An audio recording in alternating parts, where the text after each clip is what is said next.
morning, everyone, and welcome to the November 14th meeting of the Fiscal Management Committee.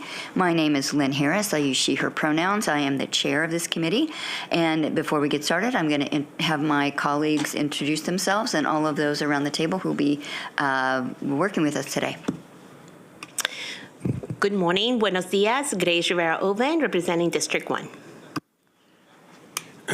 Brian Hull, Chief Operating Officer. Rob Riley, Associate Superintendent of Finance. Hi, Dan Kelly, Director of Division of Financial Services. Good morning, Bill Seymour, Engagement Partner with SB and Company. Good morning, I'm Chris Lehman. I'm with SB and Company, and I was the audit partner. And we'll have staff introduce themselves as well. I'm Rebecca Gibson, Board Office Staff. Good morning, Patty Ersprung. I'm the Coordinator of Legislative Affairs and the Staff Liaison for this committee. All right, so getting started, first thing on our agenda, the informational summary for September 19th meeting. Any issues, comments, edits? Okay. Moving on, that is accepted. So this is our sexy meeting of all the sexy meetings of the year when we really, we have some end of year business that we have to attend to. And so we are going to be talking about our year-end financial report and the reports of our external auditors, looking at the overall fiscal health of Montgomery County Public Schools, which gets to how well we are able to support the mission and the core values of the system. So I am going to turn it over right now to Mr. Riley or Mr. Hull. Good morning. As you said, Ms. Harris, this morning we're going to be focused on compliance, which is a key component in the Office of Finance, but keeping in mind that on a daily basis, we're also trying to maximize each and every dollar spent for our students. In fact, that's one of the themes of the Fiscal Management Committee this year. And this is done by focusing on efficiencies as well as innovation, and you're going to hear about that as we do our presentations today as well. I just wanted to mention, too, another common thread in finance is that most of what we do is documented in our 22-chapter finance manual. This is how we operationalize our federal and state laws, our COMAR, our board policies, and our regulations into a set of rules and procedures that staff follow when it comes to financial issues. It also is a good internal control when it comes to our audit.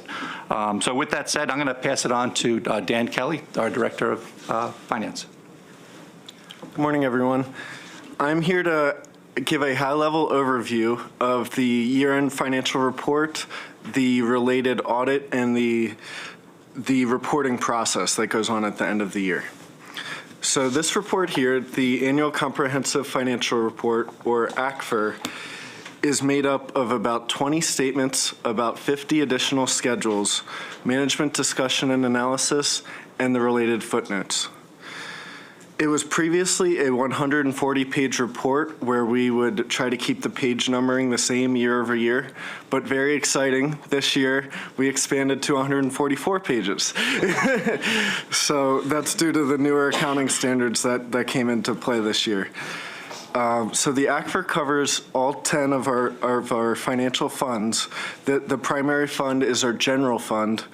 But we also have two other governmental funds, one internal service fund, 4 proprietary funds, and 2 fiduciary funds.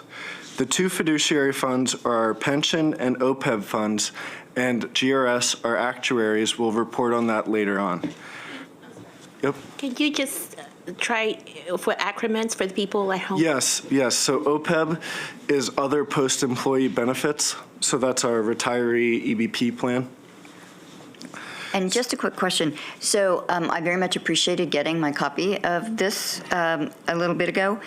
Has this report been shared with our county council partners? Yeah, they're part of our distribution list as well, too. Okay, good. And this report is also on the website under Division of Financial Services. Okay, thank you. So I guess Phoebe Kwan, our Director of Investments, will present on the pension fund later as well. So the biggest change from last year to this year is our change in audit firm. We went out for our standard RFP cycle in the early spring, and starting this year, we are working with SB and Company now. We had been with our previous audit firm for the last 18 years. We had a good relationship with them, but thought after 18 years it is appropriate time to switch or rotate auditors. It's common practice to switch after so many years.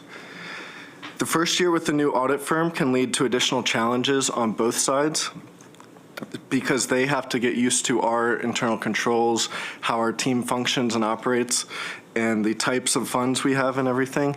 And then we have to deal with new requests that maybe our previous auditors wouldn't have requested, and then these first year initial requests that come through.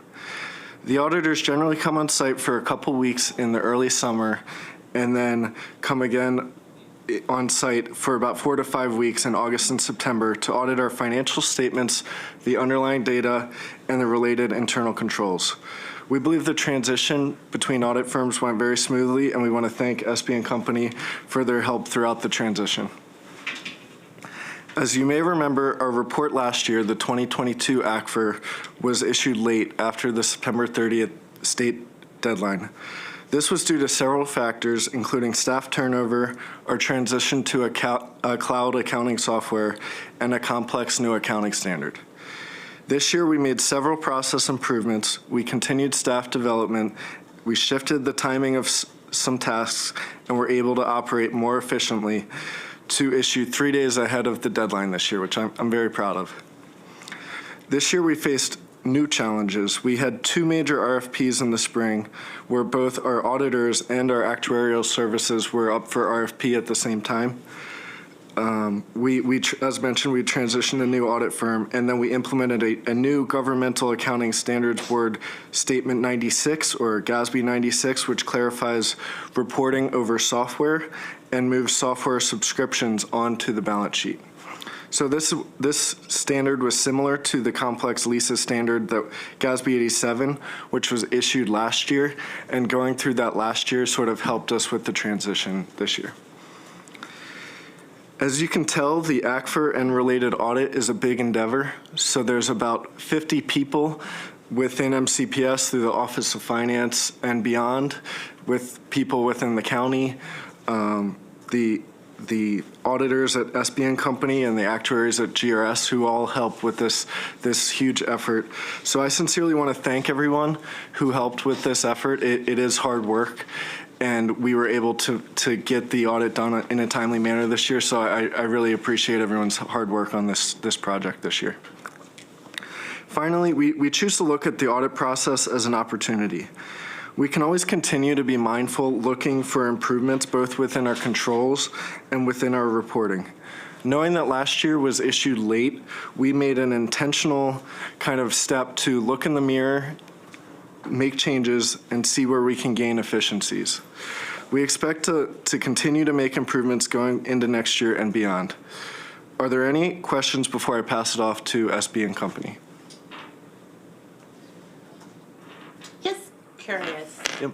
The amount of time does it take just to give us an estimate so the regular folk understands at home, like, I mean, 50 people, that's a lot of people. Yes, I would say it's close to 1,000 hours. It's a lot of work that goes into it. I know the month of September, our team is working weekends and things like that to get the required schedules completed, and then to get the audit requests completed. It's a lot of work. Thank you. Heavy lifting. And I would just add, as we went through the budget process last year, we heard a lot of requests for transparency, accountability. So this is one of the many measures that we discussed with the board and with the county council last year, as far as having an external firm come in, a new firm this year with a fresh set of eyes to really pour over our books. And as Mr. Kelly mentioned, it is a tremendous amount of time to really get in and make sure that they have all the information they need and are able to then present the report. And I just want to say, this work is essential to the mission of serving students well and ensuring that we are, serving our employees well. But nobody ever sees this. This is like the the duck looks so serene on the surface, and below, all of this is happening. And, I think so many times people only have just the most superficial understanding of the operations of our large school system, that it's just really their point of contact with a school or an event or something like that, and they just really don't see all of the work that comes into play to really make sure that we are operating efficiently and well, and making the best use of the funds, the public dollars that are given to us to operate our large school system. So I really do appreciate this work. And again, talk about your unsung heroes. Just to clarify too, it's that short time frame between September 30th and from June 30th to September 30th. And one of the reasons for that is we're a component unit of the counties, all the LEAs in Maryland. So they had to do their ACFR as well too. So we have to be done first. So we're always the first out of the gate. So that's what adds to the pressure. I'll pass it on to SB and Company. Thank you very much. Good morning. Once again, my name is Bill Seymour. I was the engagement partner with SB and Company, and this represents our communications with those charged with governance, yourselves, that is required under generally accepted auditing standards, or what we affectionately term GAS, as well as government auditing standards. So I'll have Chris walk through our presentation that we'll go through and highlight the results of the audit that we had. We did issue an unmodified, or if you will, clean opinion. That is the best opinion that we are allowed to issue under generally accepted auditing standards. I would also mention one other item on the timing. The school system applies and has won the Government Finance Officer Association, or if you will, GFOA, award in excellence in financial reporting. Their deadline for completion in order to be eligible to win that certificate is to issue an ACFR within 6 months of year end. So if you will, because of the county's timeline as well as the Maryland State Department of Education requirements of having a September 30th, if you will, the school system is able to complete it in half of the time that, if you will, other governments that are a lot smaller than the school system have to get it done. I want to thank Dan, Rob, and their entire teams for all of their help. First time through audit is always a little scary going in, because while you're able to look at the statements, while you're able to see the things, you know the quality of people that are there. It's, as Dan had mentioned, it's always it's a new relationship, and I just want to thank them because they were extremely patient with us in working through the transition of language. We talk different acronyms, different items, but from our standpoint, we thought that the audit went very smooth, and that is more of a reflection on Rob and Dan's team than it is about us. So thank you very much. And Chris, I'll let you walk through the rest of the presentation. I'm just curious, from whom do we get this Financial Excellence Award? We get two. We actually get the Association of School Business Officials, ASBO, and GFOA, Government Finance. Government Finance Officers Association. Just love those acronyms. Yeah. Too many acronyms. Thank you. Thank you. And thank you, Bill. I do have a brief presentation I'll walk through, so I don't know if that could be shared on the screen.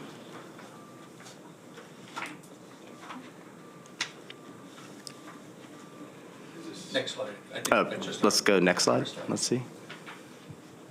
There you go. Okay, there we go. If you want to go to the next slide, I'll start. We already did introductions. And again, I'm Chris Lehman. I was the audit partner for this year's financial statement services. So I'll go through scope of services. We were engaged to audit the June 30, 2023 financial statements for the school system.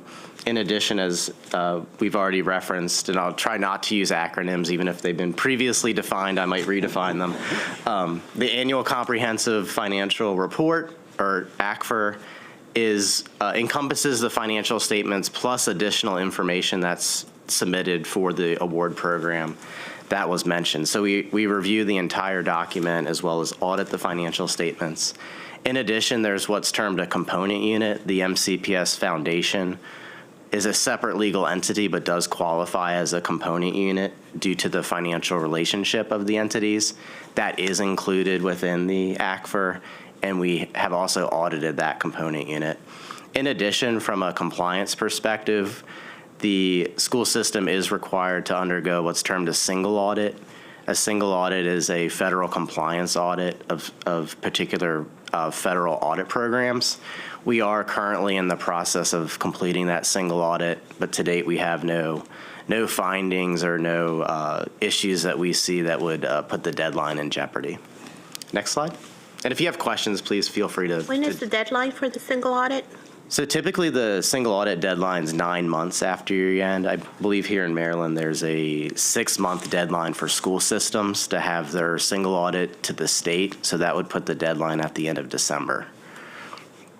So again, the ACFRs do very aggressively. So there's no, same thing with the single audit that's got a little bit more time, but again, a more aggressive deadline than others have. So next slide. This slide here's a picture of our, what we term a risk-based audit approach, and I won't go through every detail of the audit, but what will be coming up on subsequent slides is really, the audit process is designed to be a funnel. So we funnel out risk through understanding the controls, through testing certain transactions, through understanding how management closes the book. So it's really designed to look like a funnel as we go through the process. And really, what I'll walk through in the next few slides are the areas that we consider of audit risk. Just the nature of the accounts, the nature of the activity can determine the audit risk. And then I'll go into what we consider the key processes or the key internal controls that impact the financial statements. Next slide.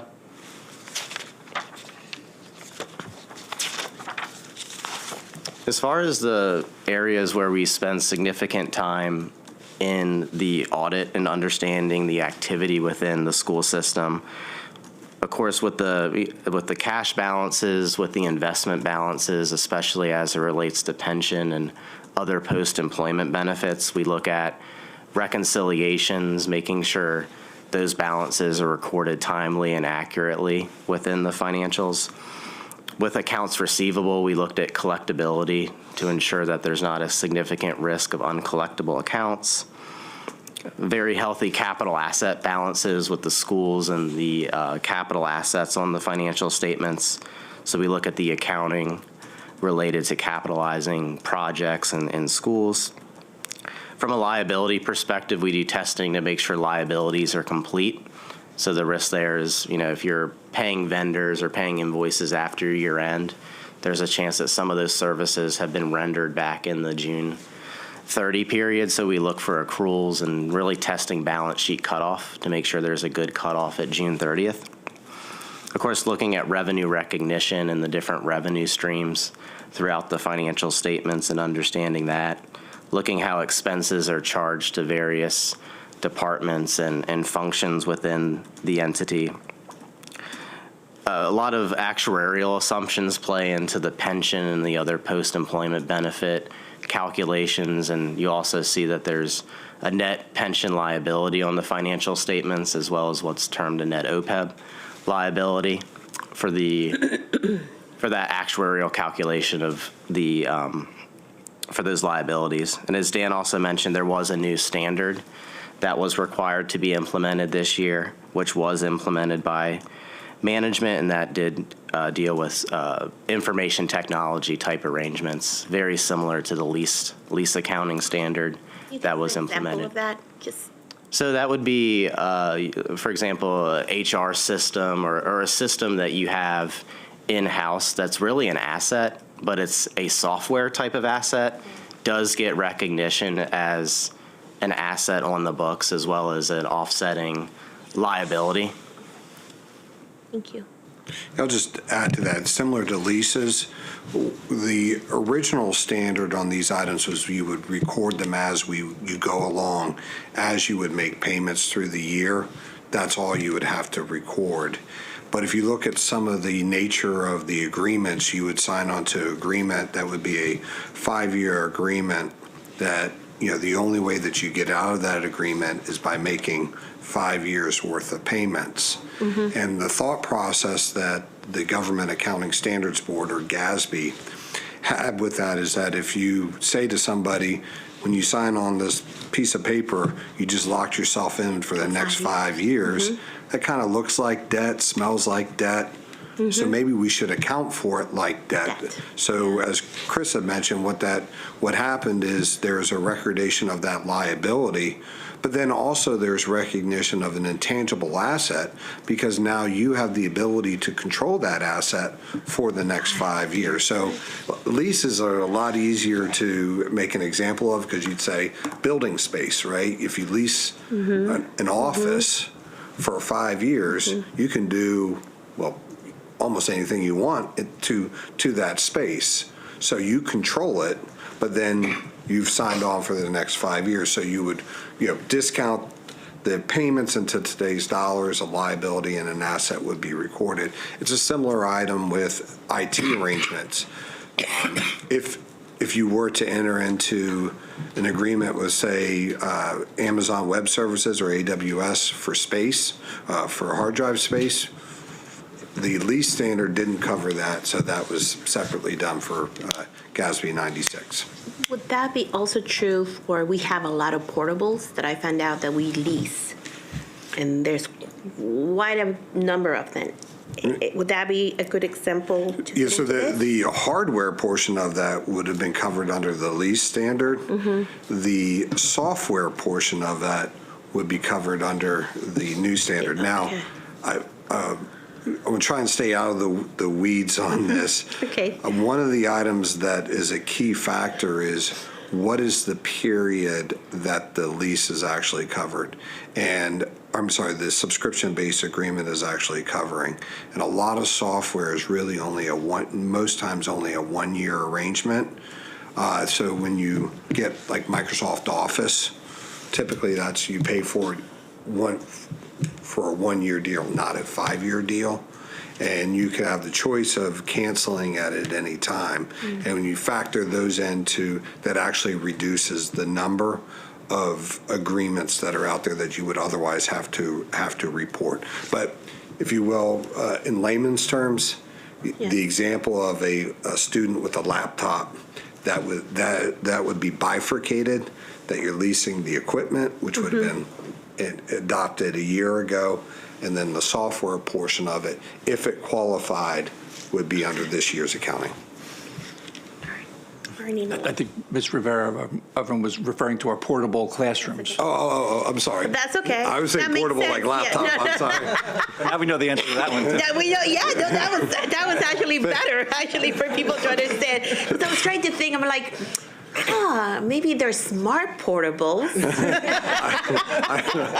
We have those are great. I apologize, Ms. Rivera. Oh, no. So the fine. portables would have been in last year's accounting. Right. The lease standard That's what would I was not wondering. have been under this Okay. one. Sorry. No, but that was even a laptop. better example that I expected for the people at home, because sometimes we talk, and just the word audit, people like shut down. They just go, oh my God, this is beyond my understanding, right? And I don't think it is, and I think it's important, like Ms. Harris said, that folks at home kind of understand everything that goes into this kind of work, right? And where our tax dollars go to. And just, so thank you for that example, because that brings it home, right? The kid with the laptop, with the software, it literally, so that worked out better than I thought. So thank you. Okay, and then lastly on this slide, we also look at the key accounting policies, which are also disclosed in the financial statements, but just making sure that they're sound policies, that they're following accounting pronouncements, and that they're not, overly aggressive or barely acceptable, which we didn't have anything of that nature. Next slide. So this will get now more into the control environment. And there's 5 interrelated components that we look at from a control environment perspective. I won't read through each subpoint here, but there's the control environment, there's management's risk assessment process, there's the control activities of the organization, that are in place. And then if you go to the next slide, the last two areas are information and communication that's shared between departments and up and down the organization.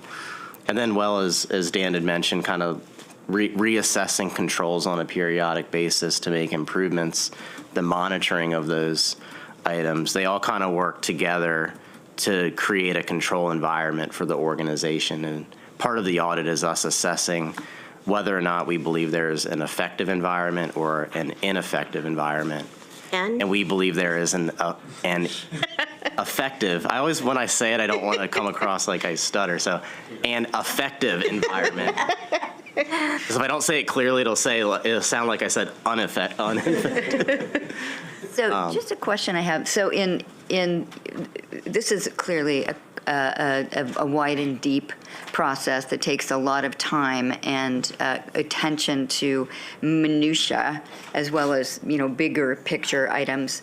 And since we're talking a little bit about, communicating internally and externally, I'm wondering if one of the things that you look at is our monthly financial reports that are presented to the board, which I love. I appreciate getting those. I always take a good look at them. I think they provide a wealth of information, and I always also appreciate how I'm going to just reveal my age with a cultural reference, just Joe Friday, just the facts they are. They are not hiding anything. They are not really sugarcoating anything. They're really just sharing both the month-to-month financial work and health of the organization, and also doing some forecasting, which provides us an opportunity, as Mr. Riley knows, I will not uncommonly pull those off of the consent agenda so that we can discuss some of the information in there, because I firmly believe that, as Ms. Revere-Evan mentioned, a lot of people just don't tune in to this level of depth and detail of the work that we do on an ongoing basis. And that leads to people saying, oh, you don't share. Oh, you don't communicate. Oh, you're not transparent. And I'm like, well, if you actually follow the work that we do, we're quite transparent.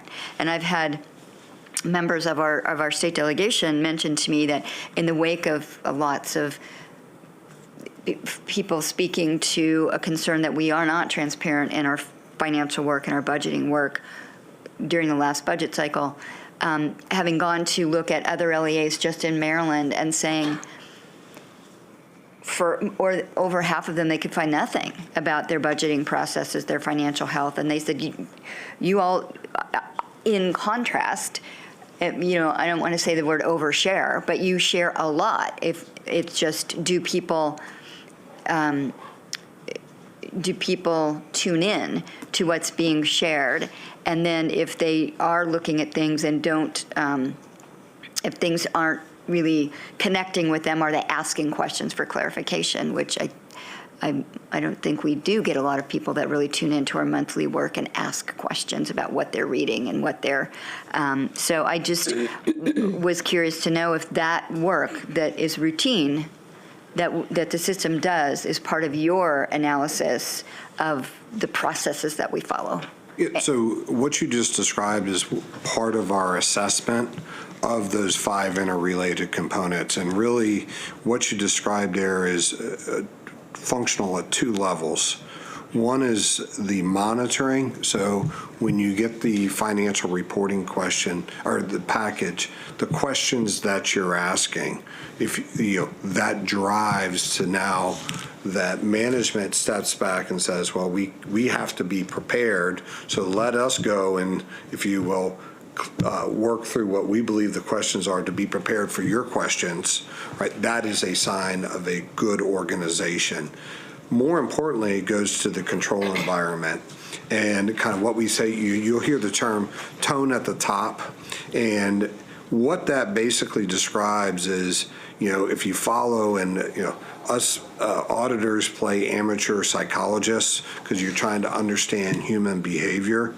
But basically, people get away with as much as you let them get away with. And so if you have an organization that doesn't ask questions, doesn't require information, well, how long is it before that instead of going through and really scrubbing the data, looking for the areas, then does that become lackadaisical because there's no, if you will, light being shown on it? There's no push for those items to occur.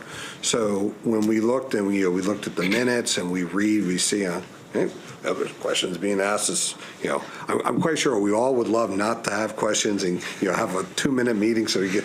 But at the same time, it is so integral to that system of controls, and it starts at that environment, because if you don't have that, it's only a matter of time before it starts to erode. For folks that are younger who are hopefully paying attention today, if we all think back to when we were in college, the example I love to use that strikes home with everybody. There were professors who were sticklers for you being on time. Like I can remember I had professors that would lock the door at, the class started at 9 o'clock, they locked the door at 8:59, right? So I guarantee you every single time, I was in that class at 8:55 because I didn't want to be late. Then I had professors who couldn't care less what time you showed up. Doesn't make one right, doesn't make one wrong. But which of the two was I running across campus to get to versus the one saying, if I'm a couple minutes late, it's not a big deal. That is the control environment, and that is the tone at the top to continue to ask those questions and get the information so that, if you will, forgive me for saying this, but keep management on their toes. Mm-hmm. And I'm just curious, so you all, this is your bread and butter, this is your work. You do this year in, year out. And if you look at, for instance, the way we share out the documents that we do share out publicly and regularly, because you've talked about a lot of your work is governed by standards, GASB standards, things like that. And are these documents industry standard in other LEAs?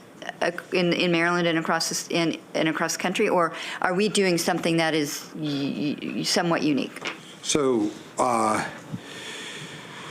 most LEAs here in Maryland produce an annual comprehensive financial report.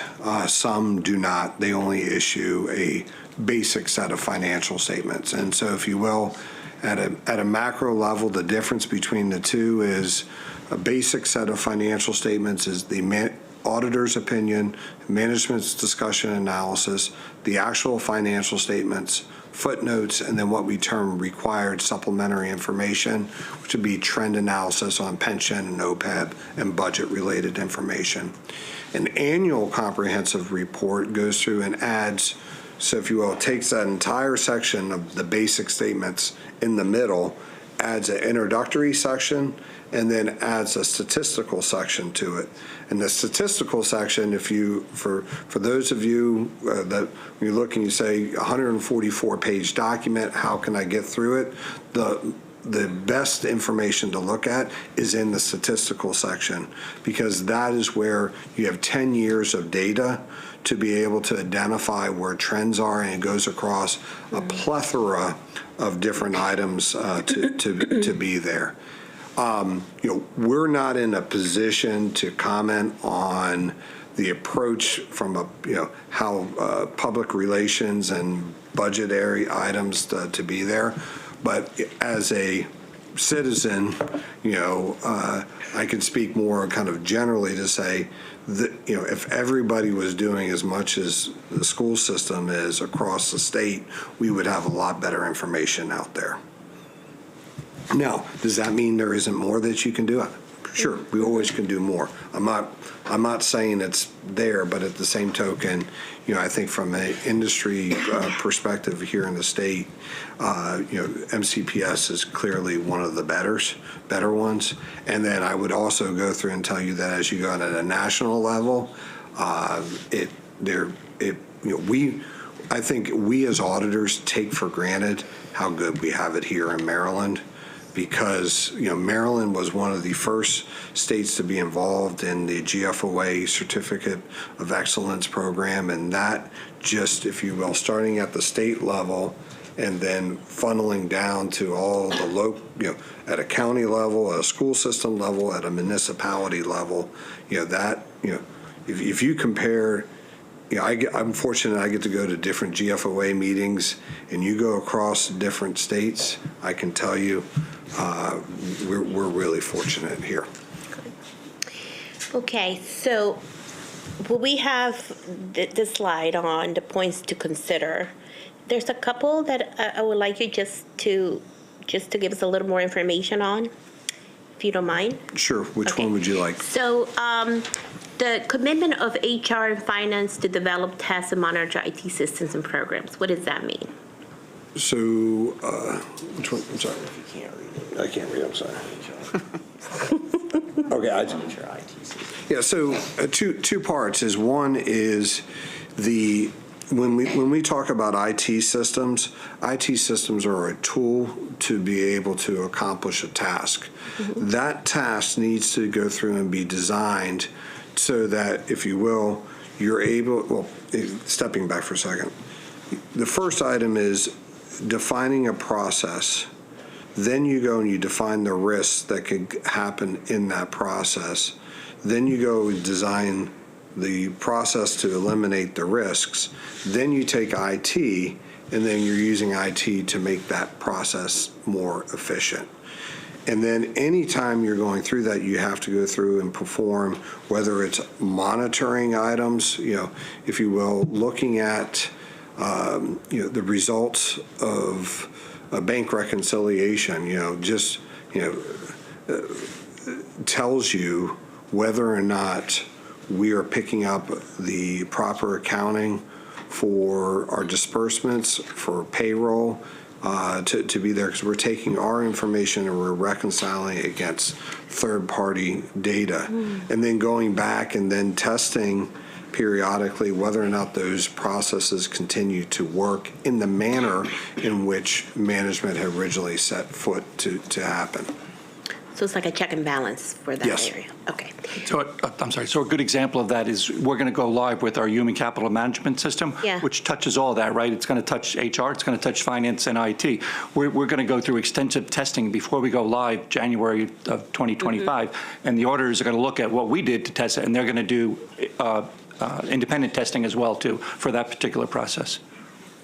And then jumping one, not the business, but the one after that, when you say establish, to me, it means that it doesn't exist. So establish communication channels for employees to fulfill responsibilities. What does that mean? So, for instance, like the easiest one to use as an example there is Rob had mentioned the policies and procedures manual, and ensuring that the folks who are doing their jobs have the policies in front of them. Additionally, with those communication channels is, how does I'm not picking on the two of you since you guys are right here making this easy. But if Dan identifies an issue, he knows that he can go and talk to Rob about that as a process.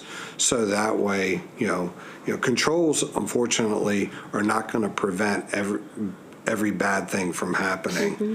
But what you want to go through and do is have your control system allow for when stuff does go wrong, that you have the communication channels, so that way you're able to identify it, work to get the fix, and then fix what was broken that caused that error to happen. So without established communication channels, so kind of if you went through and said, Dan said, we have this recurring problem on our bank reconciliation. We're always out, and I'm making up a number, $10,000. And, he goes and talks to Rob, and Rob's like, we've had billions of dollars in assets. Why even bother talking to me about $10,000? Go away, right? That's not me. It's a different Rob. Rob would never. I know. But when I say that, because then, if you will, from Dan's reason, say, well, hey, Rob doesn't care about 10,000, maybe don't care about 20,000, right? Versus, you have good communication channels. Okay, let's understand what happened.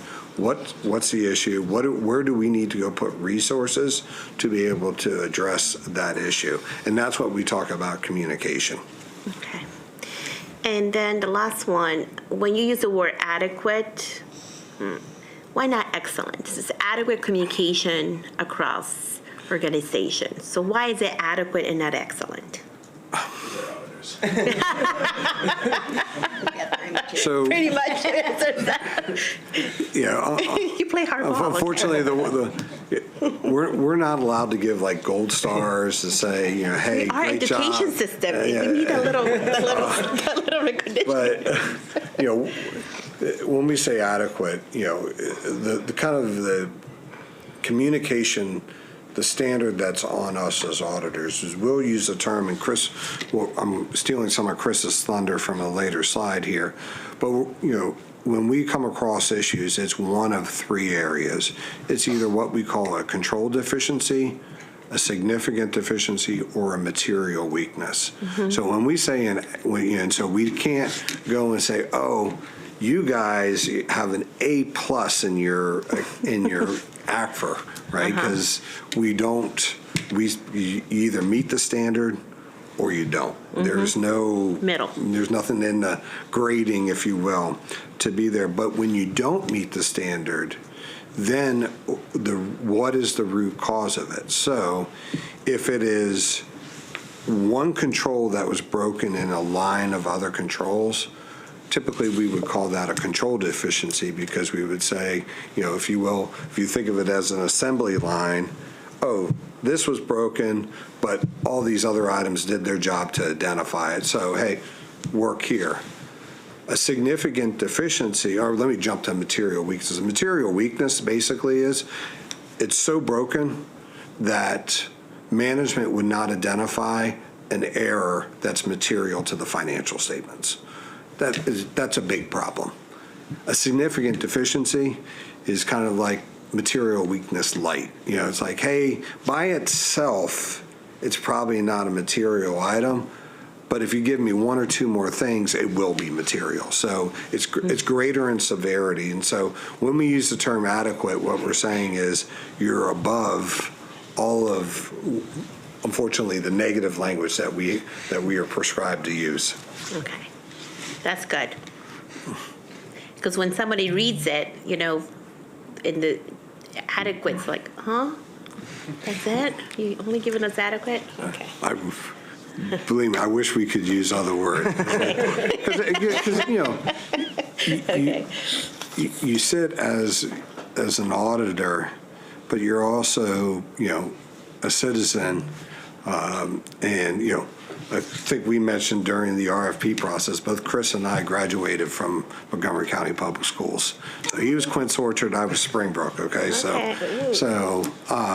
there's, when you see these things, you have a vested interest, but that's a kind of, I would love to say, hey, high five, great job, but then I would be above and beyond what I'm allowed to do. So high five, but you didn't hear from me. Okay, sounds good. Okay, next slide. And this will get into the key processes where we're looking at from origination of a transaction ultimately to how it impacts the financial statements. So we look at treasury, from a bank reconciliation, from an investment reconciliation process. We look at estimates within the financial statements. As I had mentioned, the other post-employment benefits and pension accounting have significant actuarial estimates that go into that. We look at the financial reporting process of management closing the books and, being ready for an aggressive September 30th deadline and giving us accurate numbers to audit. Looking at the expenditure cycle from, purchasing, receiving, ultimately booking that expense in the ledger. If you go on the next slide, it'll go on for a little bit more here. Looking at the payroll cycle, looking at revenue and fixed assets. And then if you go to the next slide, looking at information technology as it relates to the ledger, predominantly IT from it relating to the accounting software, access to the system, how it's backed up, things of that nature. And then lastly, because of the single audit perspective, looking at grant compliance, there's a guide that we basically follow of did you do it, did you not do it, type of item. So in each one of these cases, we've concluded that both the design and the operation of the controls were effective. So unfortunately, I can't make it sound nicer, but effective is a good conclusion from that perspective as well. So that's where Bill had mentioned if we identified where management had broken processes but didn't have a mechanism to fix it, and that error got into the financial statements and then we found it, that would say that something was broken. That's typically where that would lead to a material weakness or some breakdown in one of these processes. And the fact that we didn't have any material weaknesses speaks to the management's or the school system's control process, not just management, but those performing the functions, speaks to those processes. And I would say accounting standards are only getting more complex with the subscriptions coming out. Grant compliance is only getting more with all the COVID money that was coming out. There's more programs to audit. There's more things that you have to know from a compliance perspective. So I think accounting staff typically doesn't grow in tandem with all the things that you need to know and do. So I do also think that's another impressive item for management to be able to get the statements done by September 30th as well with those limited resources. So if it's a report card for the school system, that is it, and that would be the best report card I could give for those processes. So next slide. This is just there's a lot of data within the financial statement, so I was just being fairly selective of what I show here, but included in the financial statements is what's termed entity-wide, and that's really the school system's total assets, all of the liabilities. And this will be a little different than the general fund. The general fund is closer to a cash basis or near-term liquidity, so the general fund will look a little different than the entity-wide financial statements. But you'll just see entity-wide kind of all in, the net position for the school system did increase from 2022 to 2023. So the net position in totality was $438 million when you take assets and deferred outflows minus liabilities and deferred inflows. So that's an improvement year over year. And you'll see the total revenues and the total expenses. That leads to a positive change in what's called net position of $154 million compared to a positive change of $60 million in the prior period. Looking at the general fund, which is closer to how you budget, how you probably are a lot of times monitoring your expenditures, probably closer on the fund level or general fund level here. The fund balance did decrease year over year between the 2022 and 2023 general fund. So the total fund balance is at just over $77 million compared to $86.9 million in the prior year. There's some disclosures in the financial statements that'll break that out into different categories. For example, there's a assigned fund balance. That's the largest category of $60 million. That's where you can assign fund balance for future budgets. So you've got an assignment of 2023 fund balance that's planned to use for next year's budget. And then the residual unassigned is basically just whatever's left over that hasn't been, I don't want to say accounted for because it sounds like that's something wrong with it, but just hasn't been spoken for or allocated for a purpose. And that unassigned fund balance was at $8.2 million at the end of 2023, which did increase year over year. So your unassigned fund balance went from about 4.8 million up to 8.2 million within this fund balance category. Just for folks that, the vast listening audience out there. So when we're looking at here and we're looking at the general fund revenues, is that what all do you or we include in that bucket of revenues? Is that? That's federal grants. That's money that comes from the state, operating money from the state. That's from the county. So it's if you take federal grants, if you take state allocations, if you take the county allocations, that's a lot of it. Okay, and the other financing sources? So that's where it gets into we talked about the lease accounting and the subscription accounting, that upon entering into a new transaction, there's a recognition of the asset, there's a recognition of the liability. That's just the accounting measure to recognize a new either lease or subscription. So you show it as like an issuance of a subscription or an issuance of a lease. And so somebody looking at this would say, wait a minute, your expenditures exceeded your revenues in both years. What's going on there?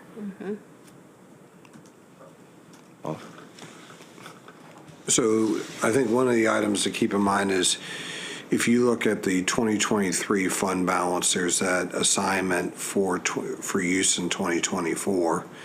Well, the only reason you would use your fund balance is if you've budgeted at a level or you have processes in place that you're planning to spend more than you brought in for that period. And so if you would look at it, we're presenting on a 1-year period. If you look at the costs that are incurred and what needs to be spent for the school system, that is a much broader horizon. And so you have years where, revenue outpaces expenditures, and then you have years where the inverse occurs. And Rob and Dan, I'll let you guys provide more detail if needs be on that. I think the driver here for these last 2 years are the new GASBs, that other financing sources, because and when we couldn't sustain having negative year after year, as Bill mentioned, it's going to correct itself. But just for your guys' purposes, I know most LEAs do have assigned fund balance for the subsequent year. Just to let you guys know, we are not doing that next year. That's part of our budget next year. We will not have that $25 million. So we're going to be, if we do have an emergency, we're going to be relying on that 8.1 million that's unassigned. Yeah, and I would add that, from a forward-looking statement perspective, next years are going to be very challenging because, we went from, in 2019, all of my clients, all we talked about is how there wasn't any money to do anything, to, the pandemic. And in a very short period of time, we went from not having enough money to I getting phone calls on what else can I spend money on, like the exact opposite. And as we now, those programs are coming off, we're going to have a return to 2019 where budgets will be tight.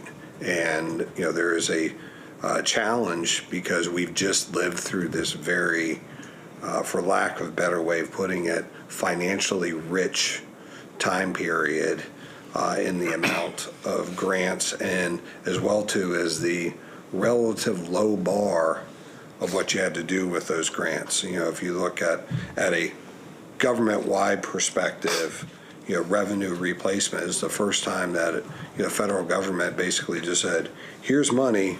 Oh, by the way, you're not allowed to use it on debt, pension, and something else. You got the big ones. The two big ones, right? But you can use it to pay your payroll. So basically, it allowed governments to build back up fund balances during that time period. Well, those days are ending, so it's going to be a challenge. To put in context, too. Rob, you're late there.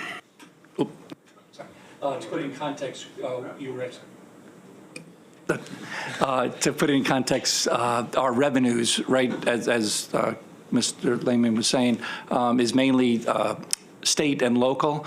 Our federal sources went from 3%, 2 to 3% to 14% during COVID. So now we're going from 14 to 3, just what Bill was mentioning. And I was just going to add as well on that point, we have about $130 million of ESSER budgeted this year, and so that is $130 million that we won't have in revenue next year. And I'd also just like to ask Rob to talk a little bit about the difference between the assigned fund balance and the unassigned. I know, again, last year there was a lot of people looking at that $87 million and saying, well, why doesn't the school system access that to fund this year's budget? But as the auditors mentioned, 60 million of that is assigned, and it is not something that we can touch, and only 8.2 is the unassigned fund balance at the end of last year. And so I just want to make clear the distinction between those two. Yeah, so I think Chris had mentioned it too. So the big buckets in assigned are what's used for the subsequent budget, which in that, what you're looking at there is the 25 million, which will be gone. But then also encumbrances, which last year, and that number is 18 million of that is assigned. So those are the two big assigned amounts. We also have $8.8 million in non-spendable, which are our inventories and our prepaids. So really that 77, when it comes down to, real, whatever's left over on the table is just that $8.2 million. So, but looking at that, it is, if somebody's just looking at that number, they might say, look at all this money, how come you guys are saying it's going to be tight?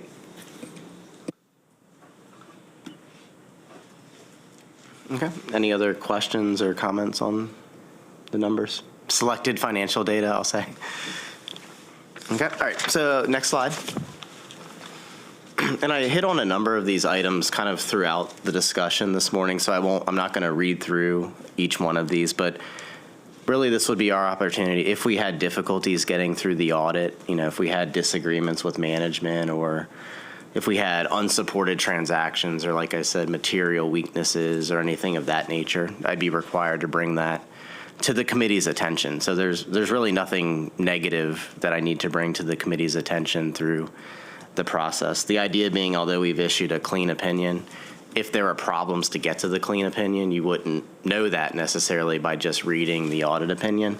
But like I said, there's nothing of a negative nature that we would need to bring to your attention through our procedures.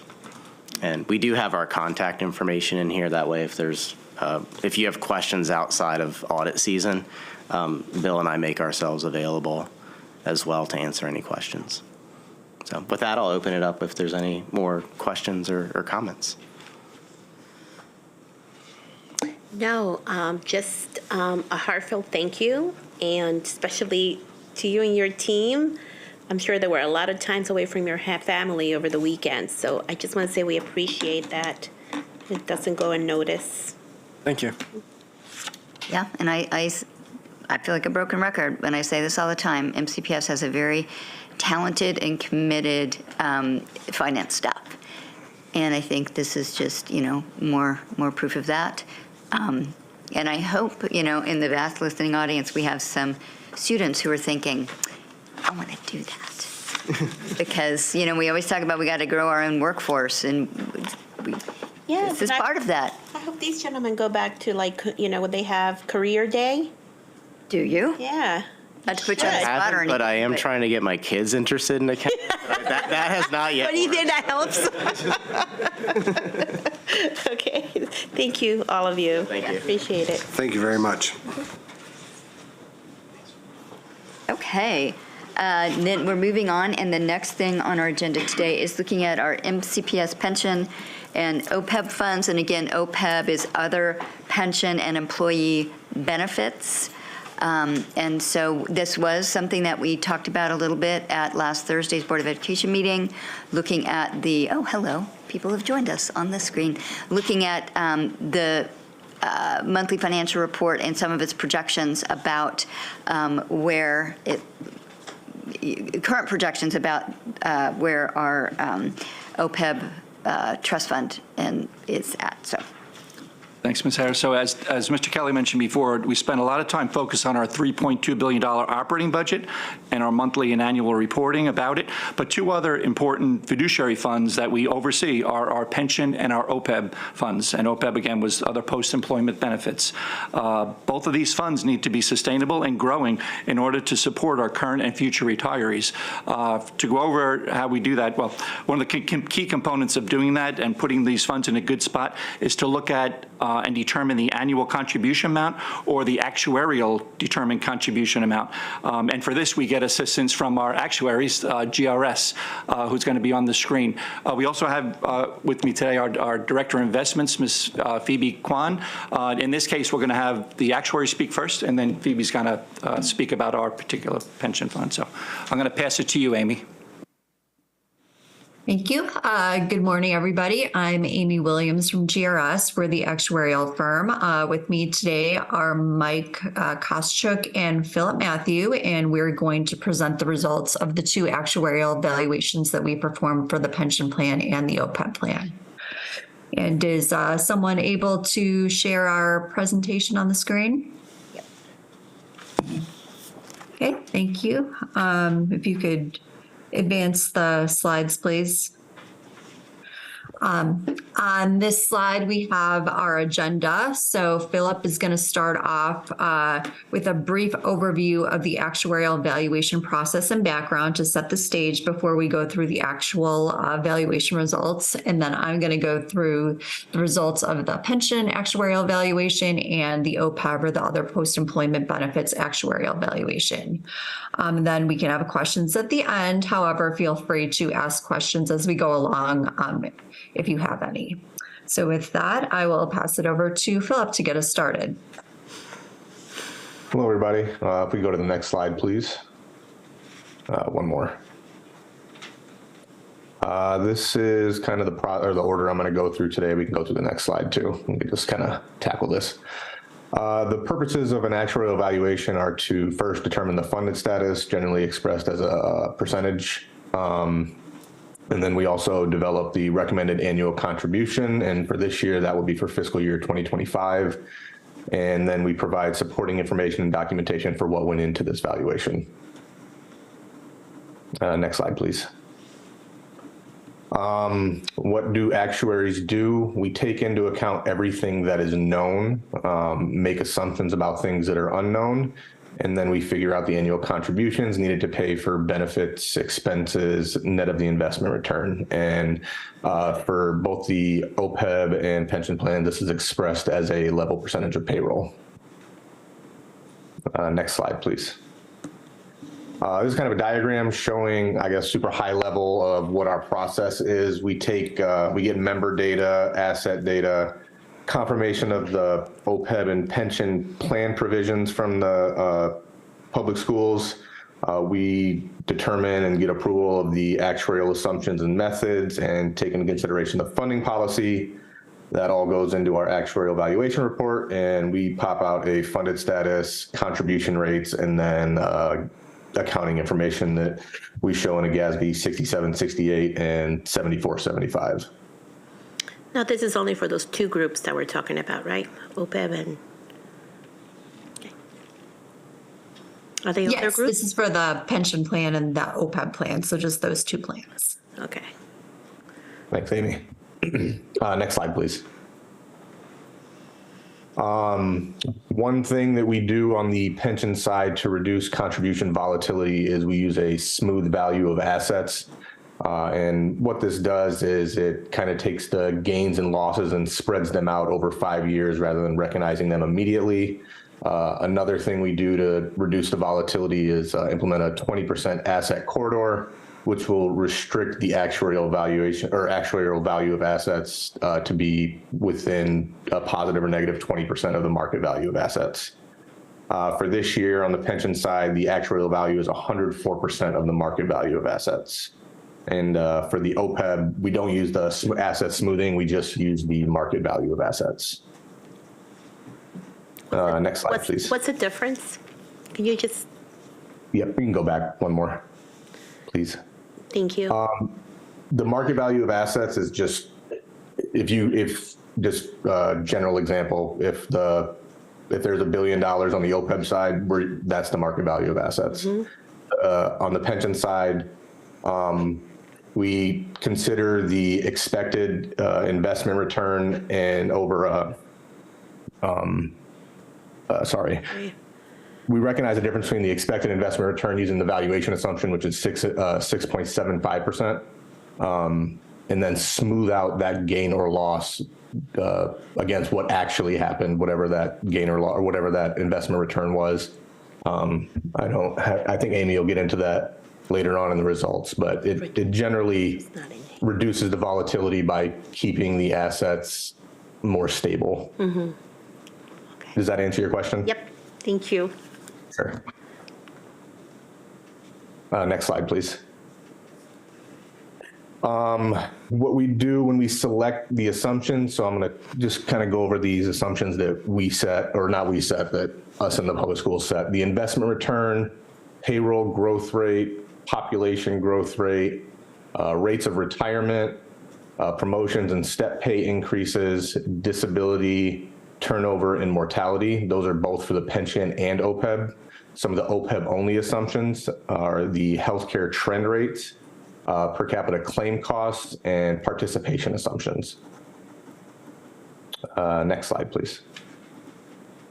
The actuarial cost method, present value of future benefits for the pension plan were about 3.3 billion, and for the OPEB plan about 2.7 billion. In these charts here, you can see that what the assets were. We got about, Amy will get into this a little more deeper into the next slides, but 2.2 billion on the pension side and 775 million on the OPEB side. Next slide, please.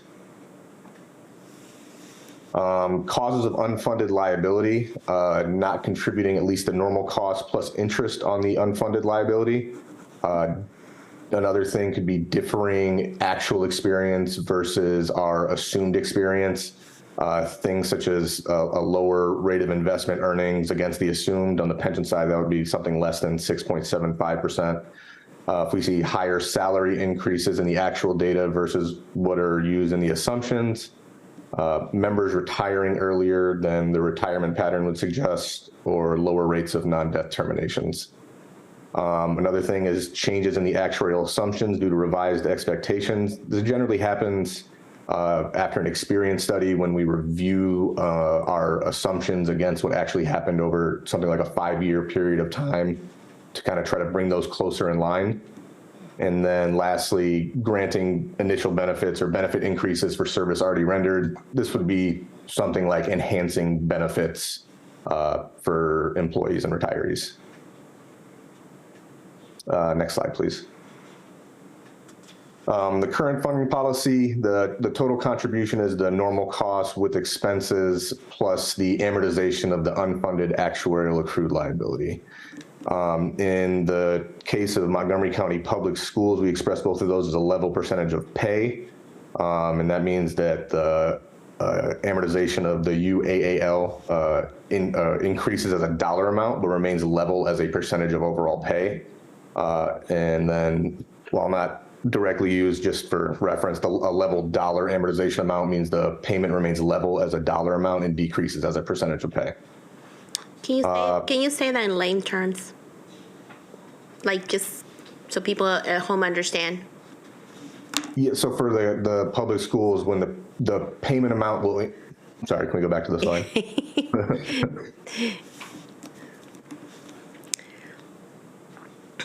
The level percentage of pay each year of total payroll will stay the same. So the contribution does not change in that sense. So when pay is $100 million one year, $110 million next year, generally the contribution, I guess for a general example, would stay 3% in both of those years. Okay. The dollar amount of that would increase as the pay increased. Okay, gotcha. Thank you. Sure. Amortization period, these differ between the two plans. An open amortization period means that each year the number essentially stays the same. For the OPEB plan, that is a 30-year open period.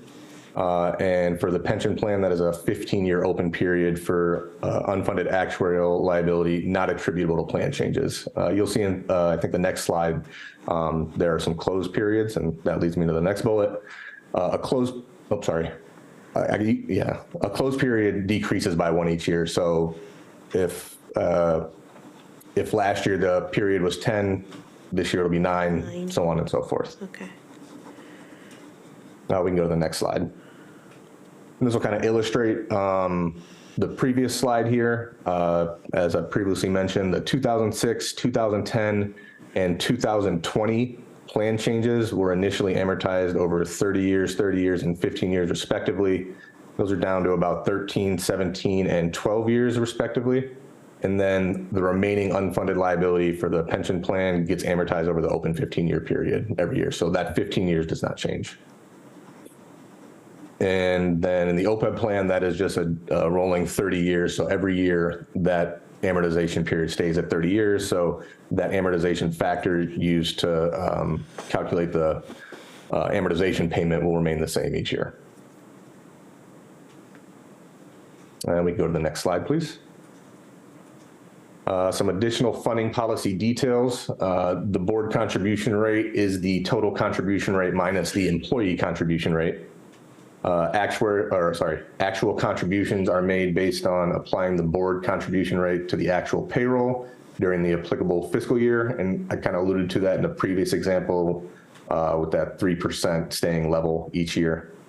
For the OPEB, the ADC, or the actuarially determined contribution, is calculated and separate contributions are made. It's a little more complex. The pay-as-you-go contribution, which is for benefits and expenses, less retiree paid premiums, Part D subsidies, and RX rebates attributable to retirees. And just, yep. And that's all I have. I'll hand this off to Amy. Thank you. All right, thank you. You can please advance 2 slides. Sorry, can you go back to slide 16, please? Now we're going to begin talking about the actuarial evaluation results for the pension plan. So there have been no changes in the plan provision since the last actuarial evaluation as of July 1st, 2022. Next slide, please. The actuarial evaluation, however, does reflect some changes in assumptions from the last actuarial evaluation. So the first change is related to the salary increase assumption. We do know that there have been negotiated salary increases for fiscal year 2024, including increases that certain teachers will be eligible for due to being national board certified and who teach at low performing schools. So rather than use our actuarial assumption to project salary for the following year, we actually took this known information about how we know salaries will increase for the next year, and we've reflected that in the actuarial evaluation. The second change is related to one of the contribution components to account for administrative expenses. Typically, the assumption has been to look at the average of administrative expenses over the past 3 years and then use that as the estimate for administrative expenses going forward. However, there were 2 years, fiscal year 2021 and 2022, where the administrative expenses were unusually low, thus bringing down that 3-year average. So based on speaking with MCPS, the expectation is that administrative expenses going forward are going to be comparable to the amount paid in fiscal year 2023. So we did reflect that in our results as well. So you'll see a jump there, and that's the reason for that. There were no other changes in actuarial assumptions from the last valuation. However, we do recommend a study, a comprehensive study of the actuarial assumptions before the next valuation.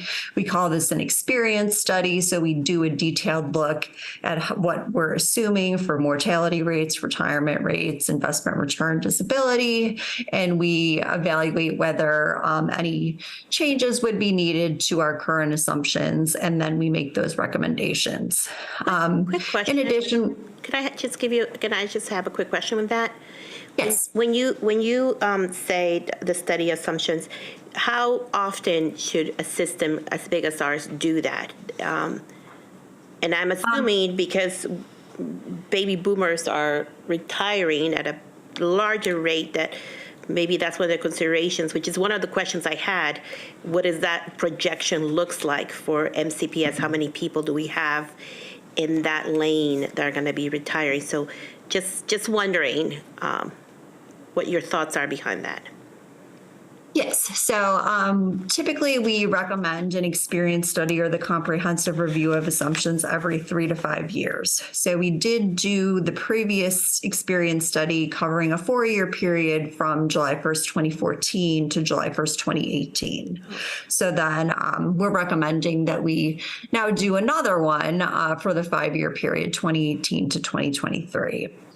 And we do look at retirement patterns in order to evaluate, at what age employees are expected to retire based on historical patterns and expectations about the future. So we look at that both on an age basis and a service basis.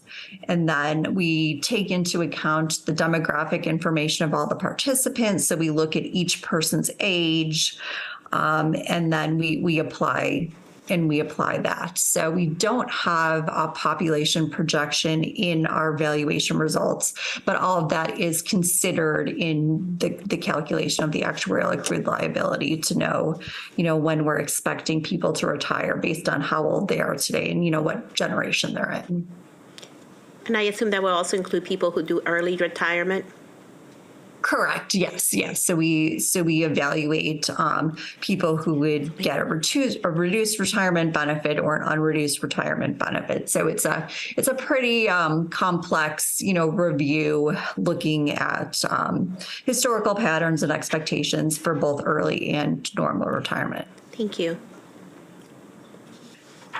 And then the second recommendation that we have is reviewing the funding policy so that it helps determine how the unfunded liability will be paid off over time, just to ensure that it's appropriate and aligns with objectives for that. So we recommend both studying the assumptions and the funding policy before the next actuarial valuation. Next slide, please. On this slide right here, we have a side-by-side look of the actuarial valuation results as of July 1st, 2022, last year's valuation. Those are the numbers on the left-hand side, and then the most recent valuation as of July 1st, 2023. And then we have some columns to show the change from year to year, both as a dollar and as a percent. So the top section of our actuarial valuation results is the membership data. So this is the information that we looked at based on the plan participation as of the valuation date. So in total, there were 49,874 participants in the pension plan as of July 1st, 2023.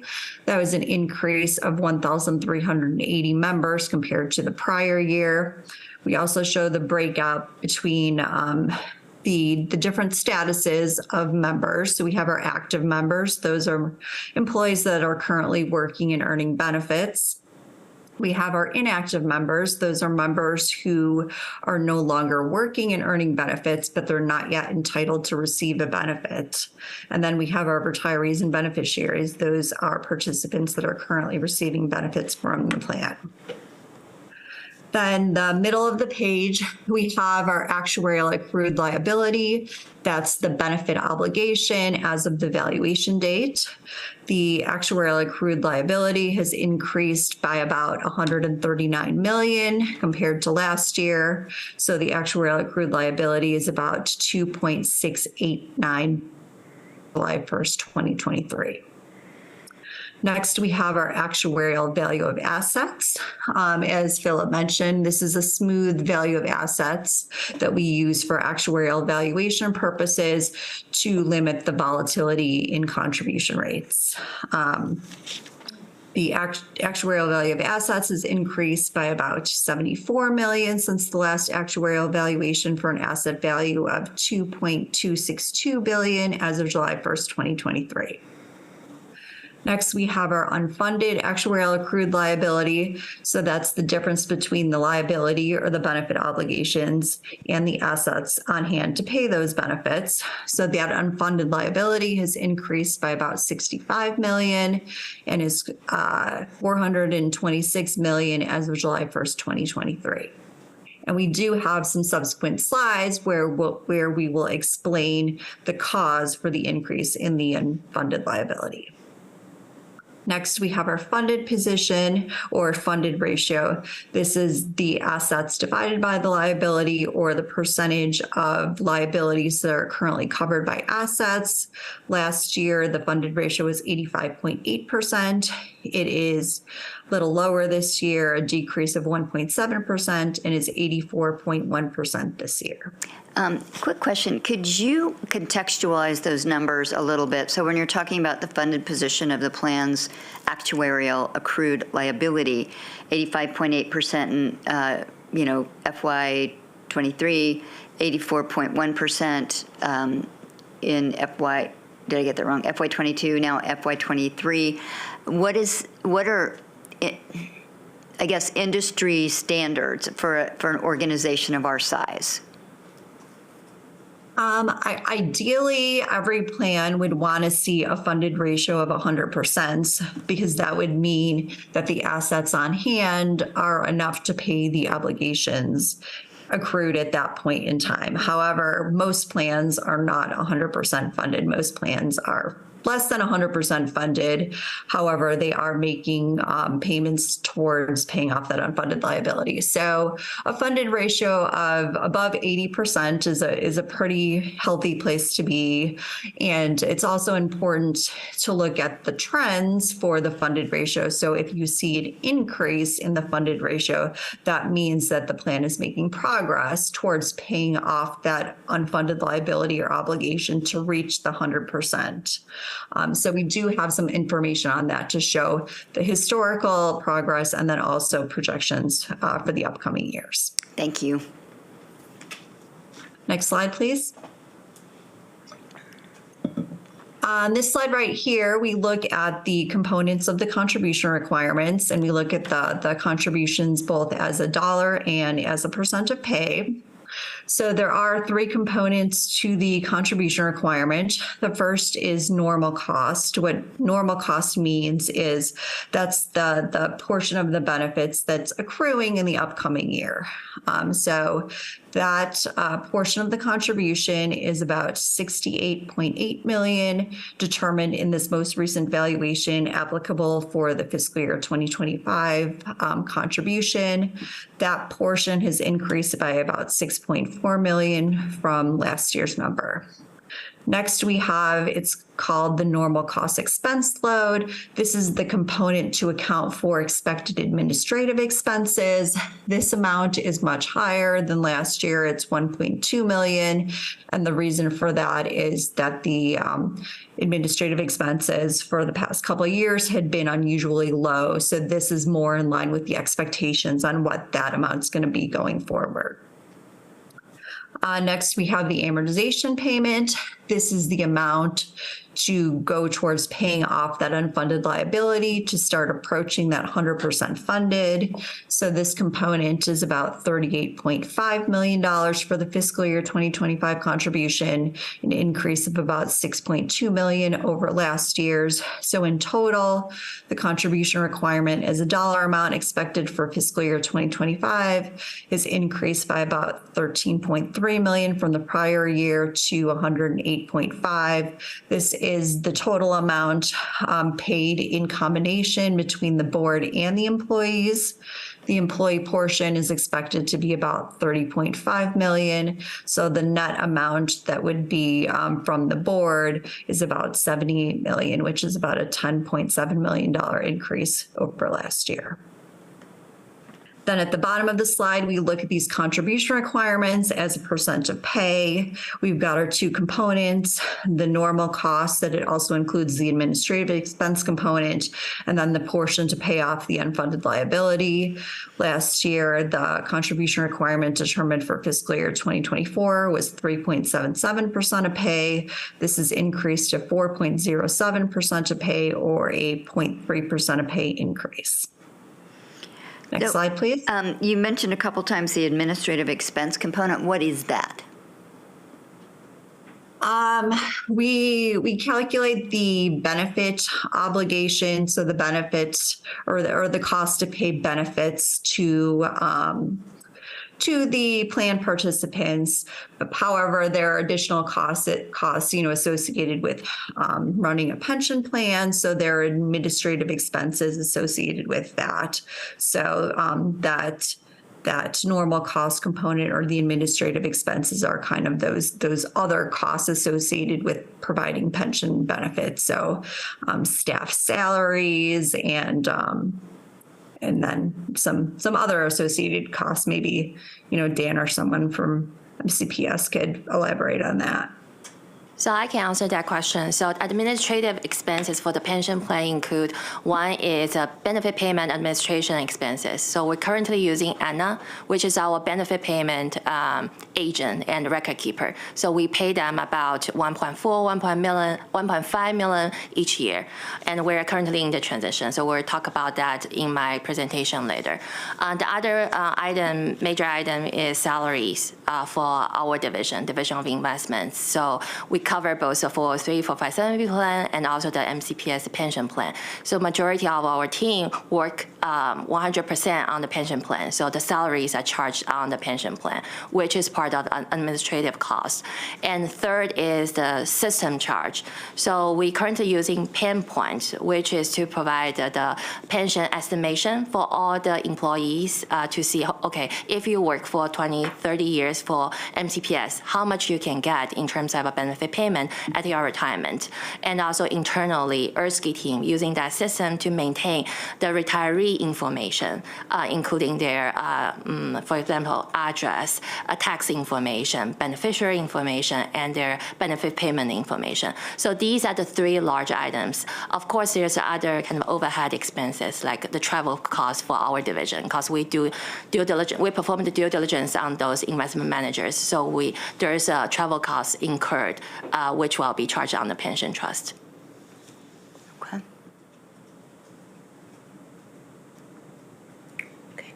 Thank you.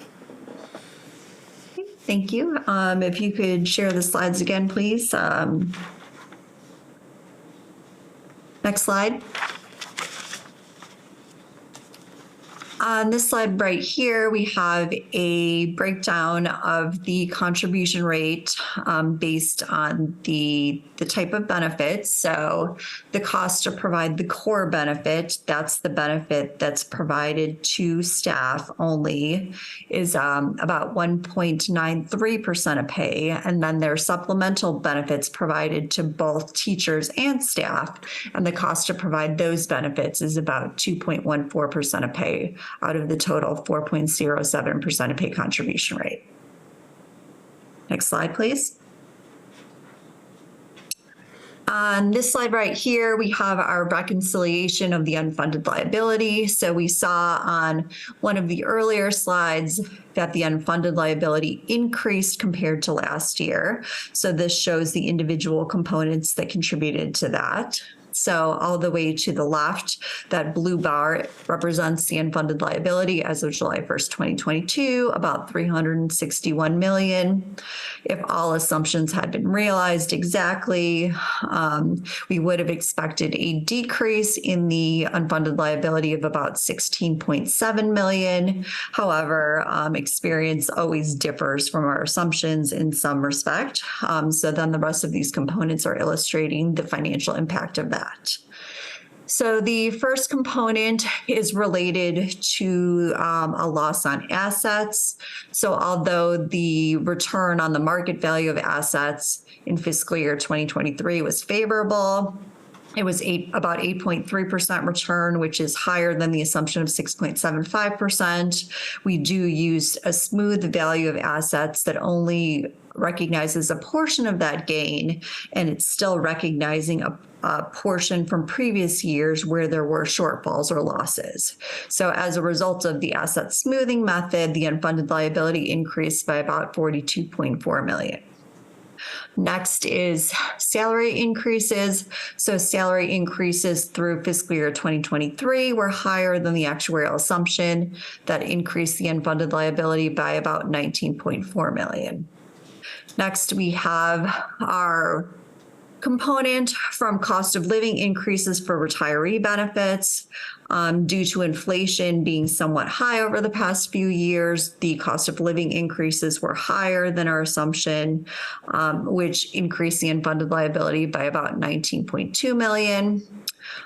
There was favorable other demographic experience related to terminations, retirements. So that helped offset some of those previous increases and decrease the unfunded liability by about 24.8 million. And then finally, we have our what we've classified as assumption changes. Those are the changes related to the salary increases for fiscal year 2024 that have already been negotiated. So that had an effect to increase the unfunded liability by about 25.7 million. And that gets us to our unfunded liability as of July 1st, 2023 of 426.4 million. Next slide, please. On this slide right here, we do a similar reconciliation on the board contribution rate and the funded ratio. I won't go through each of the numbers, but it's generally the same as the previous slide. So unfavorable experience, higher salary increases the actuarial assumptions that increased the contribution rate, decreased the funded ratio, and then the favorable experience from the demographic experience like retirement, actual retirement termination experience, decreased the contribution rate, increased the funded ratio. Next slide, please. This is a detailed look on how the asset smoothing works for the actuarial value of assets. I won't go through all of the numbers, but it just kind of illustrates how even though there can be favorable experience on investments in a certain year due to the asset smoothing method, you can see an increase again in the unfunded liability like we did last year. So this just kind of has some details on the current year and kind of what we're expecting in the next 4 years as a result of that asset smoothing method. Next slide, please. On this slide right here, we have a look at both historical and projected information. The bars represent the contribution requirements. If you look at the middle of the slide, you can see the fiscal year 2024 contribution that was determined in last year's valuation is the 3.77%. The fiscal year 2025 contribution requirement based on the current 2023 valuation was 4.07%. Then after that, we have projected contribution requirements for the next 4 years. There is going to be some movement there due to recognizing those deferred gains and losses in the actuarial value of assets. So we are anticipating a slight decrease after that, then an increase in the contribution requirement for fiscal year 28, and then a subsequent decrease. The lines that we see right here, that's the funded ratio, that's the relationship of the assets to the liabilities. We show it both on a market value basis and the actuarial or smooth value basis. The blue line is the market value basis. You can see that there's more volatility as market value goes up and down more. Fiscal year 2021 was a good year for investments. So we saw an increase in that funded ratio to 93.5%, but then fiscal year 2022 was not a favorable year. So then that funded ratio decreased down to 79.9%. You can see that the red line, the smooth asset value, is much smoother. So this illustrates, the volatility associated with the market value and how using that smooth actuarial value smooths things out both for the funded ratio and the contribution requirement. Next slide, please. You can go to the next one, slide 26. This information is just illustrating something that's required by the actuarial standards of practice. We're not required to disclose an additional liability measure in our actuarial evaluation report. It's called the low default risk obligation measure, or LDROM. So this is calculated based on lower discount rates. For the funding valuation, we discount the liabilities using a rate of 6.75% based on using low risk rates. That liability figure would be higher. It would be 3.3 billion. So the difference is 679 million. So that can be considered The savings as a result of investing in a well-diversified portfolio as opposed to just, investing in bonds or low-risk fixed income securities. Next slide, please. Now we'll just touch briefly on the OPEB actuarial valuation results. Next slide, please. There were some slight assumption changes from the prior year valuation related to the expectations for healthcare trend. This had a slight effect on the actuarial valuation. Next slide, please. On this slide right here, we have a side-by-side of the actuarial valuation results from 2022 and 2023, similar setup to the pension plan valuation results. The top of the slide, there was an increase in total membership of about 559 members. There are about 25,000 active members and 10,000 retirees currently in the retiree healthcare plan. The benefit obligations or the liabilities, there was an increase of about 36.1 million compared to last year for an obligation of 1.874 billion as of July 1st, 2023. The asset value increased by about 51.9 million. So the assets are currently about 774.8 million as of July 1st, 2023. There was a decrease in the unfunded liability from 2022 to 2023 of about 15.8 million. An increase in the funded position or funded ratio from 39.3% to 41.3%. So there was favorable, experience and results for the OPEB plan compared to last year. Next slide, please. On this slide right here, we have our contribution requirement. Again, similar setup to the pension. There's the components for the normal cost, the administrative expenses, the amortization payment to get the contribution requirement. The total contribution requirement increased slightly by about 870,000 compared to last year, for an amount of 143.8 million. A portion of that contribution requirement is going to be to pay benefits in the current year for fiscal year 2025, and then the remainder of the contribution would be put into the OPEB trust. So that amount is about 59.1 million. Hey, Amy, can I stop you here just for clarification? One of the other slides before said MCPS and the county had not contributed the actuarial determined contribution over the last few years. Part of that, I just wanted to explain part of that. So I think there were a few years where the county had, and just to let you know, we were thankful the county actually does make that contribution on behalf of us. So the OPEB contribution is provided by the county. In addition, there's $27.2 million that we actually use for PAYGO in that fund. We'll talk about EBP, but that we use that as well. So I think those are contributing factors why we haven't, or why there hasn't been a true ADC contribution to that fund.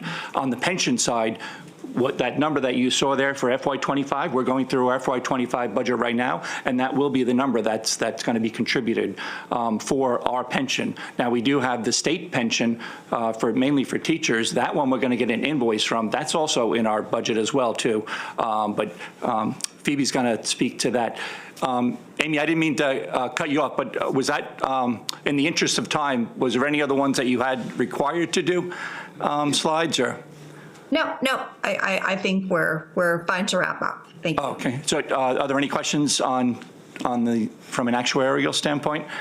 If not, I'll move on to, we have another slide presentation that's going to discuss our pension plans and our defined contribution plans. No. Thank you, Amy. Just really quick, so the county contributes instead of us to the fund, so that's why it's not up there. The number was up there. I think it was the 59 million or whatever the OPEB amount was. They do it at the end of the year. They do whatever that balance is, subtracting the 27.2. That's what they're going to put into We're kind of in that fund together. We have a separate portion within that OPEB fund, but that's how OPEB runs. Yeah, and just to add that, so OPEB fund, the trust is currently managed by the county, not by MCPS. So it's a two separate vehicle. Okay. Two separate trusts. And we're just a participating entity to that trust. And we have representation on that That's right. committee. Yes. Thank you. Okay, great. Thank you, Rob. I'm Phoebe Kwan, Director of Investments, and I'm here this morning just to provide a quick updates on the investment of MCPS Retirement System Trust. So I have a slide, and I can walk through you guys. So first one, Are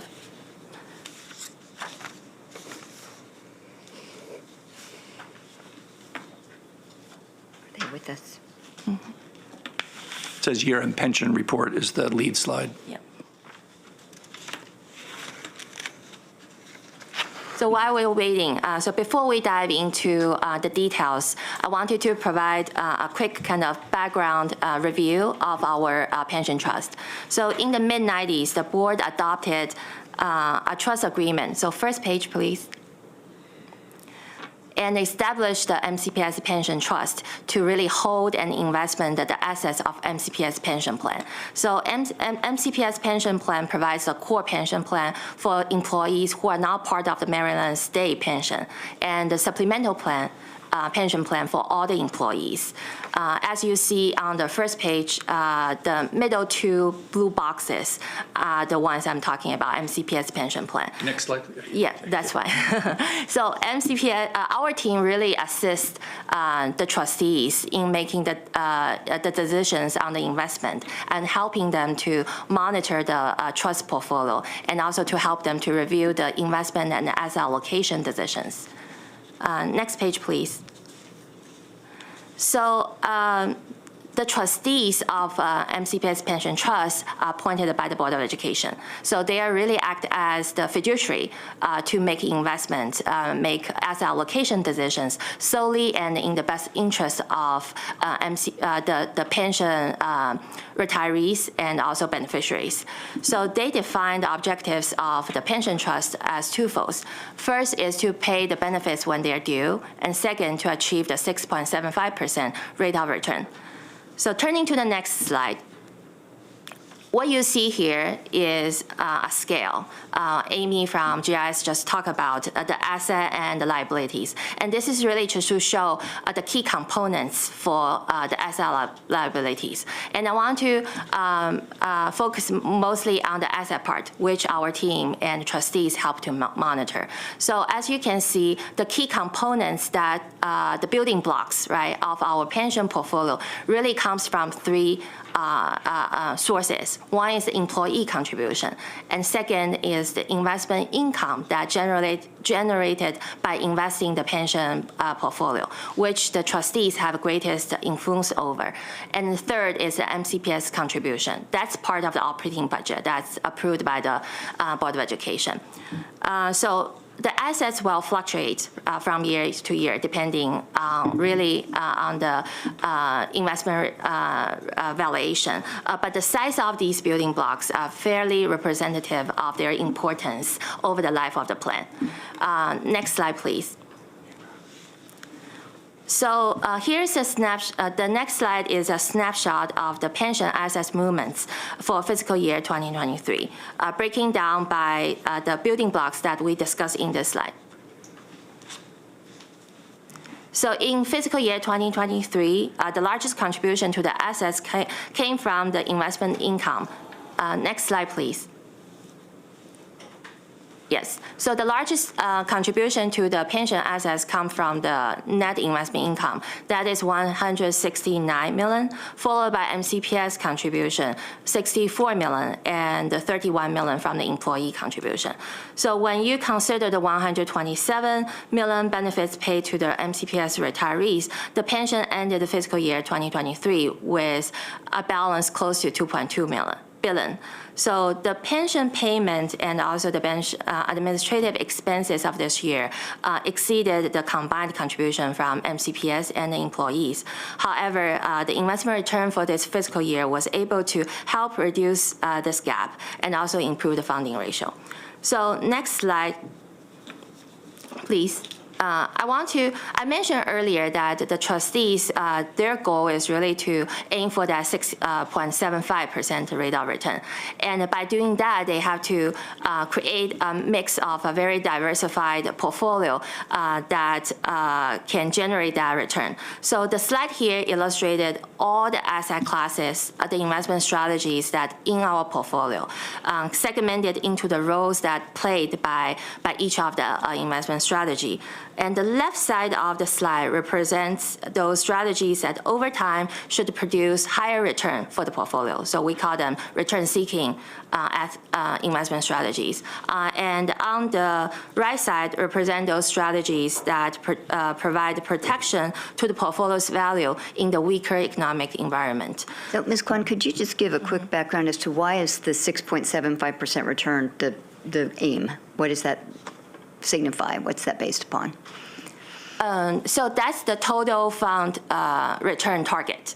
So basically, by creating this portfolio with all these investment strategies, the trustees and us, we're aiming for that 6.75% annual return.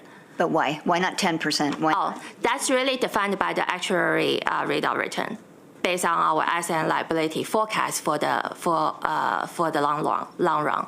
So that's the base. That's the base return. Okay, so based on the actuarial recommendation, 6.75% return is what we need to be in the stay in the operating the pension systems in the black, basically. That's the minimum requirement that we have to hit that kind of funding ratio. So we have to. So that's the basically we have to meet that minimum investment return to make sure that we have enough funding for the future liabilities. Okay. Yeah. So if we hit it higher. That's right. If we hit higher, that will be help with our asset side and to reduce the liability for the future. Right. So that would reduce the level of unfunded debt. That's right. Because we're now 100% funded, right? So the higher the investment return will help to reduce the future liability. Yeah. Thank you. And just to be clear, on that minus 123 million, Yeah. so that's how much is the difference. We have less that, in a sense. That's the payout The to payout. the retirees. Right. Okay. Yeah. And you will see that increasing over year to over year. Yeah. Right. Which is why she was saying it would be good to do that. Exactly. To do an So we experience can study. have a better idea on, okay. That's right. And this group of trustees, who are they? So most of them are external trustees. We do have one ex-official member, that is Rob Riley.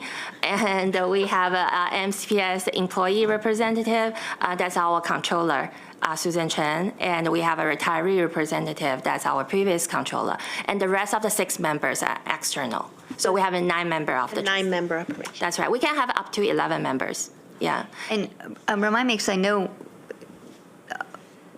that occasionally these appointments come to the board. That's right.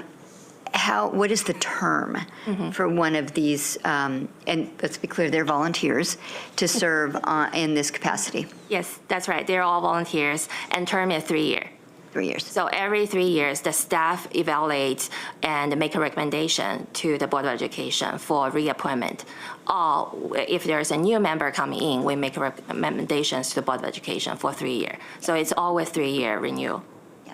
And we are grateful for their service, just to be very clear about that. Yes. So next slide, please. So we talk about all those investment strategies that currently we utilize in our portfolio. So where do we stand today, again, in terms of the asset allocation against our targets? So here, this chart shows you our long-term asset allocation target versus where we are today. So our portfolio is in line with our policy asset allocation target range. However, the global equities are overweight due to the international and the U.S. large cap equity. And we are underweight in terms of the real assets and the private debt because these two are the newest addition to our asset allocation. So as we move from the left to right, our targets today lean more heavily on those return-seeking strategies. The 3 left columns, the main purpose is really trying to reduce the gap between the pensions asset and the liability, the gap we're talking about. It's about 68% of our portfolio, and we balance out that by the risk-reducing asset classes, as you see mainly on the right-hand side of this chart. So let's move on to talk about the performance of the portfolio. Next slide, please. So in fiscal year 2023, the economy continues to perform better than expected. So we have seen a lot of strengths in the risk assets, such as the global equity. Over the one-year period as of June 30th, 2023, the MCPS pension portfolio returned 8.4%. We were able to capture some of the strong market performance coming from the risk assets, and we have benefited from what I just mentioned previously, that the overweight to the large cap equity. So our hedge fund and also our private equity managers there also did very well. So while you see we have a pretty strong absolute return overall, 8.4%, that's above the 6.75% return target. But our active managers in the global equity struggled with the real assets. So, but however, overall, the portfolio is in line with what our expectation is, and the trustees and us do not have major concerns. Yeah. So moving to the last slide. So our team has been behind the scene really leading a lot of projects and took a lot of initiatives in the past fiscal year trying to maximize the risk-adjusted return for our pension trust. So we designed the private markets investment policy, which is really trying to provide the policy guidance for the portfolio construction, investment, and the management of this asset class. We are on track to complete the 119 million commitment to private markets managers in 2023. So we completed a few RFP transitions. One of them is a custodian transition, and this custodian banking service transition will save the trust $120,000 each year. That's part of the administrative expenses we just mentioned. And currently, our team is leading the second phase of this custodian service transition for the benefit payment. So even though the administration of the pension plan was led by Erskine team, but our team was able to identify this cost-saving opportunity. And I mentioned we pay about $1.4 million each year just for paying the benefit payment. So after the transition, we hope that we can cut this cost by $1 million each year, which will be very big cost saving for the pension trust as well as to the future operating budget, because that will essentially lower the required contribution to pension trust. So additionally, we also clean up the pension plan salary positions, right? That's another component of the administrative expenses, just to make sure, hey, all the positions charged on the pension are appropriate and reasonable and in the best interest of our retirees and the beneficiaries. And lastly, we worked closely with our trustees, the General Counsel's office, to improve and update the trustees' ethics policy. Really just to make sure, hey, this is a ethics policy best in class. So that concludes all my review and update on the pension trust, and ready for any questions and comments. Yeah. I just would appreciate, I'm new to the board, if you can send me a copy of the policy, the strategic. Yes. Yeah, that would be great. Okay. Yeah, we actually have a main investment policy statement. So this is really a supplemental policy. I can send both to you. Thank you. Yeah. Okay, appreciate it.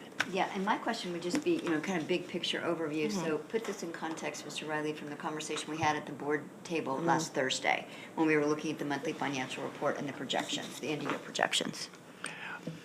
Yeah, I just wanted to distinguish the OPEB, and that's the retiree, right? So sometimes we say EBP. That means our employee benefit plans. One's for the retirees, that kind of feeds into OPEB. One's for the active. So active's a different story. Active is what we were saying is going to be a cause for concern for this next future year. But also to put in context, on the OPEB side, you might have noticed the number up there. I think it was 41% funded. which, we were questioning the 84, 41, hey, that's low. But the reason is it's kind of it's not a mature fund yet. And if I'm kind of grading us compared to other LEAs and other jurisdictions across the country, I would say we're better than adequate there, because there are some school districts that are just doing PAYGO. They're not contributing towards OPEB at all. And like I said, we're thankful for the county for doing that. And as for the pension, there is, we have a established goal of 80%. So we outdid that. We're still in that 84 to 85 range. We actually hit 90 at one point a couple of years ago. 2 years ago. 2 years ago. But we're comfortable there. So I would say OPEB, pension good, active employee benefit plan, the different story. Right. Okay. Yeah. Thank you. Thank you. Okay. Moving on. The operating budget update. Is that you, Mr. Riley? Yeah. And we're just going to do, in the name of transparency, we're going to do a quick update on here again. So a month from today, on December 14th, the superintendent's going to be presenting her FY25 budget, which is going to outline the plan for MCPS for next year and will maximize every dollar needed for our students as one of our goals in fiscal management as well, too. It's going to be a culmination of hearing input from all of our stakeholders on many different occasions. For instance, we've had several community budget forums, including one that was specifically for students, and one tonight, actually, as well. We've had multiple meetings with the Superintendent's Budget Advisory Committee, and we've had many opportunities to hear directly from our associations, our retirees, and MCPS PTA.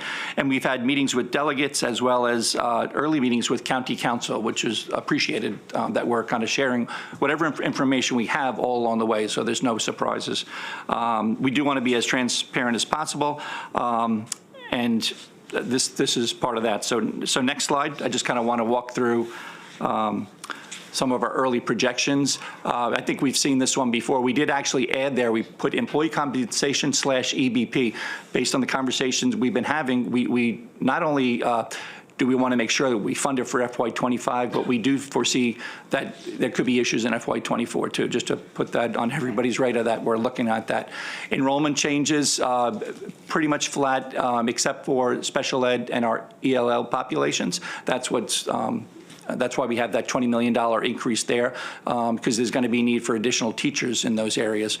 Inflationary costs, we're seeing about $15 million. That could trend a little higher based on what we're seeing in our early discussions with the different chapters. And then Blueprint, the $25 million there, that's estimates on what the we do have an estimate there for our state contribution, but this is the balance left, which would be county contribution, based on what we're seeing of the required pillars that are going to be effective in FY25. The ESSER program costs, these are the ones that 40, if you can kind of picture that into two buckets, one of $30 million, which is what we moved into the ESSER fund at the end of last year in order to balance the FY24 budget, and then the $10 million represents social workers and other social and mental health, as well as some other items that we feel, based on hearing from our constituents, what should be moved into the operating budget. So that's where that gets the 40. And then finally, savings from lapse and turnover. This, again, to be more transparent, these are what we're projecting that we're going to save from lapse and turnover. We didn't always show that, but again, in the spirit of transparency, this is how we get to that bottom line of $175 million. These are just big bucket items regarding expenditures. By the 14th, and what we're working on now is our estimates for revenue as well, too. So we'll be showing that. And we'll also be coming to the board. I think we're going to do another summary on December 5th, I think, before the 14th. So just to keep you updated with whatever information we have, and if any of this changes in the meantime. So that's kind of all I had. If you have any questions on anything here. Yeah, I think we're ready. Thank you. Thanks, Rob. Okay, next thing is we're moving on to some of our system-wide sustainability work. And at our last Fiscal Management Committee meeting in September, we had a presentation from Mr. Mozaferro of MV5, who is working with MCPS on our energy savings performance contract work. And they're here to give us an update on that. And my thanks in advance Mr. Mazzaferro will be joining our Student Climate Action Council at their meeting this evening to share with them some of this broad overview of the work, and also through the lens of how students can really be drivers of this work in the system. Yeah, thank you for inviting me. Looking forward to it. Yeah. Okay. All right. Turn it over to you guys. Thank you so much for having us here today to talk about this very important energy savings performance contract. It's a very big part of our sustainability policy and how we're going to achieve our greenhouse gas reductions in the next couple of years. Next slide, please. So today we're going to talk about what we've done in the past, but do a brief recap of what we talked about last meeting, just in case anyone wasn't there. And then we'll talk about some more details, what the project entails, and talk about the next steps from here in the next couple months. I'll turn it over to Aldo to give us a recap. Yep. So at the last meeting, about 2 months ago, we ran through a few high-level items. So just for those of you who weren't here, or for those listening, we talked about an intro to performance contracting. This isn't your typical traditional design, bid, build approach. It's a turnkey contract. It's a proven concept. Millions and I don't want to say billions of dollars are done per year, but a very large amount all throughout the United States, from the federal government down to local agencies. And the way it works is it basically takes your utility bills and leverages what you're already paying to the utilities to capture savings from that, reduce what you're paying to the utilities, and pay for upgrades that you get today over time with those guaranteed savings in your utility bills. So our role in this project is serving as your owner's rep. We've been working with Lynn and her team for about a year and a half now or so, providing services during the RFP phase to select the energy services companies, or ESCOs as they're called. And we've been overseeing the investment grade audit since then, helping on the technical front primarily, but also on the financial and contractual side to make sure that all those aspects of the project are aligned. From an ESPC process and benefits standpoint, the companies were selected. They are currently doing their audits. The next step would be to go to the Board of Ed for authorization, and then they'll complete the project and then enter into the performance period where they're guaranteeing those savings. So the financial benefits are fairly straightforward, with savings and using this as a funding source to capture greenhouse gas reductions and fund capital needs that you have to pay for otherwise. But it's also improvements to the student learning environment, better temperature controls, better consistent lighting, all the things like that. So that's about a minute and a half, I think, overview of our last presentation. But if you jump to the next slide, this gives a little bit more detail of activity to date since we last talked. So like I said, I was here back in September. Since then, we've received some draft final submissions of the investment grade audits. These are the reports from each of the ESCOs on the 25 facilities that they're each auditing. It includes technical details on scope of work, total cost, savings calculations, baseline assumptions, things like that. Measurement verification plans. It's a very, very thorough, hundreds of page document that we're kind of working our way through. We've been working with the legal team at the district here to line up the contractual documents that have all the terms and conditions and typical indemnification and limited liability terms, and also setting up all the schedules that are going to go with those contracts also that are technical in nature, largely things like scope of work and how they're measuring and verifying the savings and things like that. We've also been working with the finance department and Susan Chen to, she's been working with Bank of America, who was procured back in the spring, I want to say, for a master leasing agreement for other initiatives beyond this one. But they did enter into a 90-day rate lock with Bank of America. That was about mid to end October or so. So we're expecting to be able to close, with the volatile interest rates. This was one of those moving parts in the project financials, that one less unknown, that we're able to nail down. So that's going to save the district. The way today's rates are, you can't predict, but that's going to save the district some significant interest costs over the term. And we've also been talking with the Montgomery County Green Bank, and they'll be participating in providing financing into the project. It's not going to pay for everything in the project, but it's a significant chunk. I think it's about $5 million at a 1.5% interest rate, which is about a third of what Bank of America is offering. So by contributing that financing and working with Montgomery County Green Bank, we're able to include more project scope, specifically at some of the I believe it's Montgomery Village Elementary School we're looking at to include some more middle school. Sorry about that. Some more comprehensive HVAC improvements for that building that are really going to improve that learning environment. So, can you just briefly say a little bit more about what the Montgomery County Green Bank is? So my understanding is they receive budgetary funds from the state and the Montgomery County, and they basically their mission is to provide low-cost financing for different, private side agencies, public side agencies to go out and do these types of improvements with a special focus on low or moderate income areas also, which is why we tied in the Montgomery Village School to improve those upgrades. So basically their mission is to provide money for people to make these upgrades because, again, it's that same concept of energy is a different investment than, building a wing on a school, and that you're actually getting some sort of return, right? So a lot of people would make these upgrades if there was low-cost financing available, to them. So they provide a great service, here in the county. Next slide, please. So these next two slides go into more detail about what scope we're going to accomplish with these projects moving forward. As a recap, we've audited 50 schools, and we are planning work at all 50 of those schools moving forward. Our focus is not only to save energy and save money, but also to improve that learning environment for the students. There are situations where the lighting levels may not be optimal. There are situations where the temperature controls may be out of control. And so it's really our goal through these projects to take care of some of those more deferred maintenance projects that wouldn't have been able to be funded otherwise. So every single school within the scope of the project will get LED lights throughout the school. We're not going to leave any closet unturned, basically. We'll have some controls in there to turn off the lights when people aren't in there and really focus on minimizing that energy loss through unused lighting.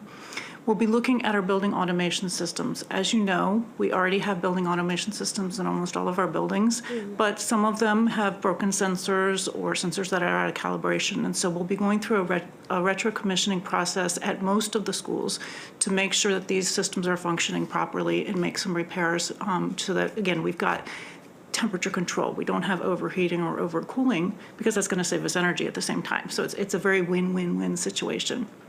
We'll be looking at our building envelopes. We can't do everything we would love to do with the building envelope because we simply aren't going to have enough money through this self-funding paradigm, but we will be able to get some of those basic building envelope corrections made. We're also looking at water conservation in all 50 of those schools. And again, that should improve some of the performance issues that we may experience. There's some other minor energy conservation measures at other schools, one of which is, for example, window film on a super sunny side of a building where we have some windows that aren't going to be replaced for a long time, putting some film on those that won't be obvious from the outside what they look like, but we'll be able to reduce that solar load in those buildings. Next slide, please.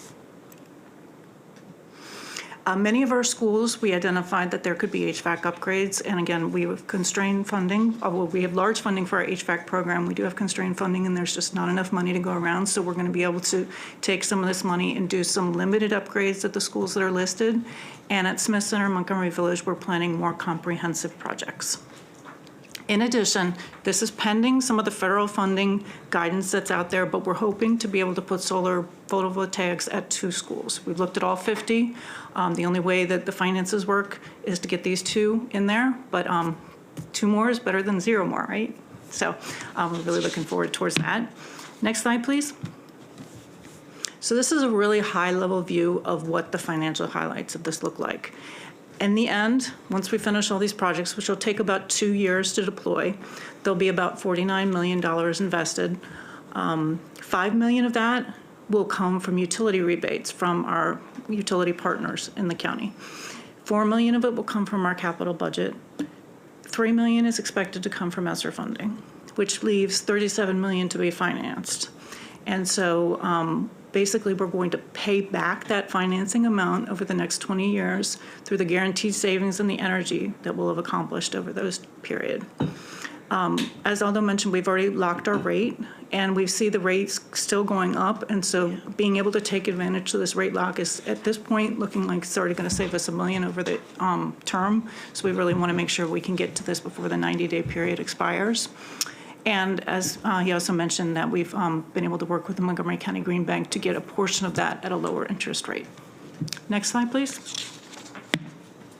So next steps, and this is my last slide here.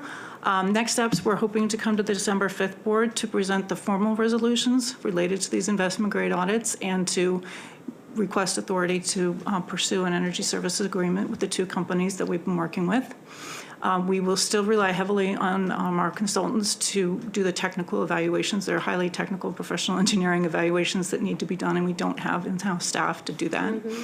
And last but not least, we've not going to declare victory and stop. We've got to move on to the next 50, the next 50, and the next 50. So there'll be more discussions that we have moving forward. We are very eager to hear about, in addition to the Montgomery County Green Bank, Maryland Energy Administration also has some grants that are pending. We talked about the federal ones. And so there's a lot of potential funding out there. So we continue to look for all of that. And as we did in our previous selection for the next 50, we will continue to look on energy usage, facility conditions, free and reduced meals, all those other different criteria when we select the next 50. Any questions? The list of the 50 schools. Can we go back to the one last slide? Oh, the list of the 50 was in our last presentation. I don't have it here. Is Northwest High School on there? Northwood is not in there. No, Northwest. Northwest, they have I do not think lot of climate Northwest issues. was in that one. No, it wasn't. That the second wasn't, okay. We're doing that, okay. Good. But we're doing it, okay. The federal funding, help me understand a little bit with that. That is targeted mainly for farm schools for low income, or is it? No, the federal funding, they're still writing all the rules, but it's in generally, they identify these equity zones, and depending on the federal agency, they all define it slightly different. They look at the community that's surrounding the schools, and so the schools that have the higher equity needs tend to get a higher percentage of funding. And so we've looked at this very carefully because we actually applied for a grant that we didn't get through Department of Energy, but we looked at all the schools in the 50, and I think there ended up being about 5 that would have qualified for the scope of work that we would have qualified for this grant too. So not all of our schools necessarily fit into whatever agency defines as Whatever an equity zone. okay. Because Yeah. I was just thinking some of our community schools in Up County where I am, like the whole Montgomery Village area, it is a good area to look at, honestly. Each agency defines it differently. It's yeah. very interesting to look at how they do it, but they do tend to be similar, but in one program, one school may jump in or out. So it's some of it's nationwide and some of it's just local agencies or different agencies. And the kind of funding that comes from these federal programs is specifically to save energy, or does it have certain guidelines? Does it have to have a solar power component? Does it have to, serve so many kids? Projection of the school? Or, I'm just...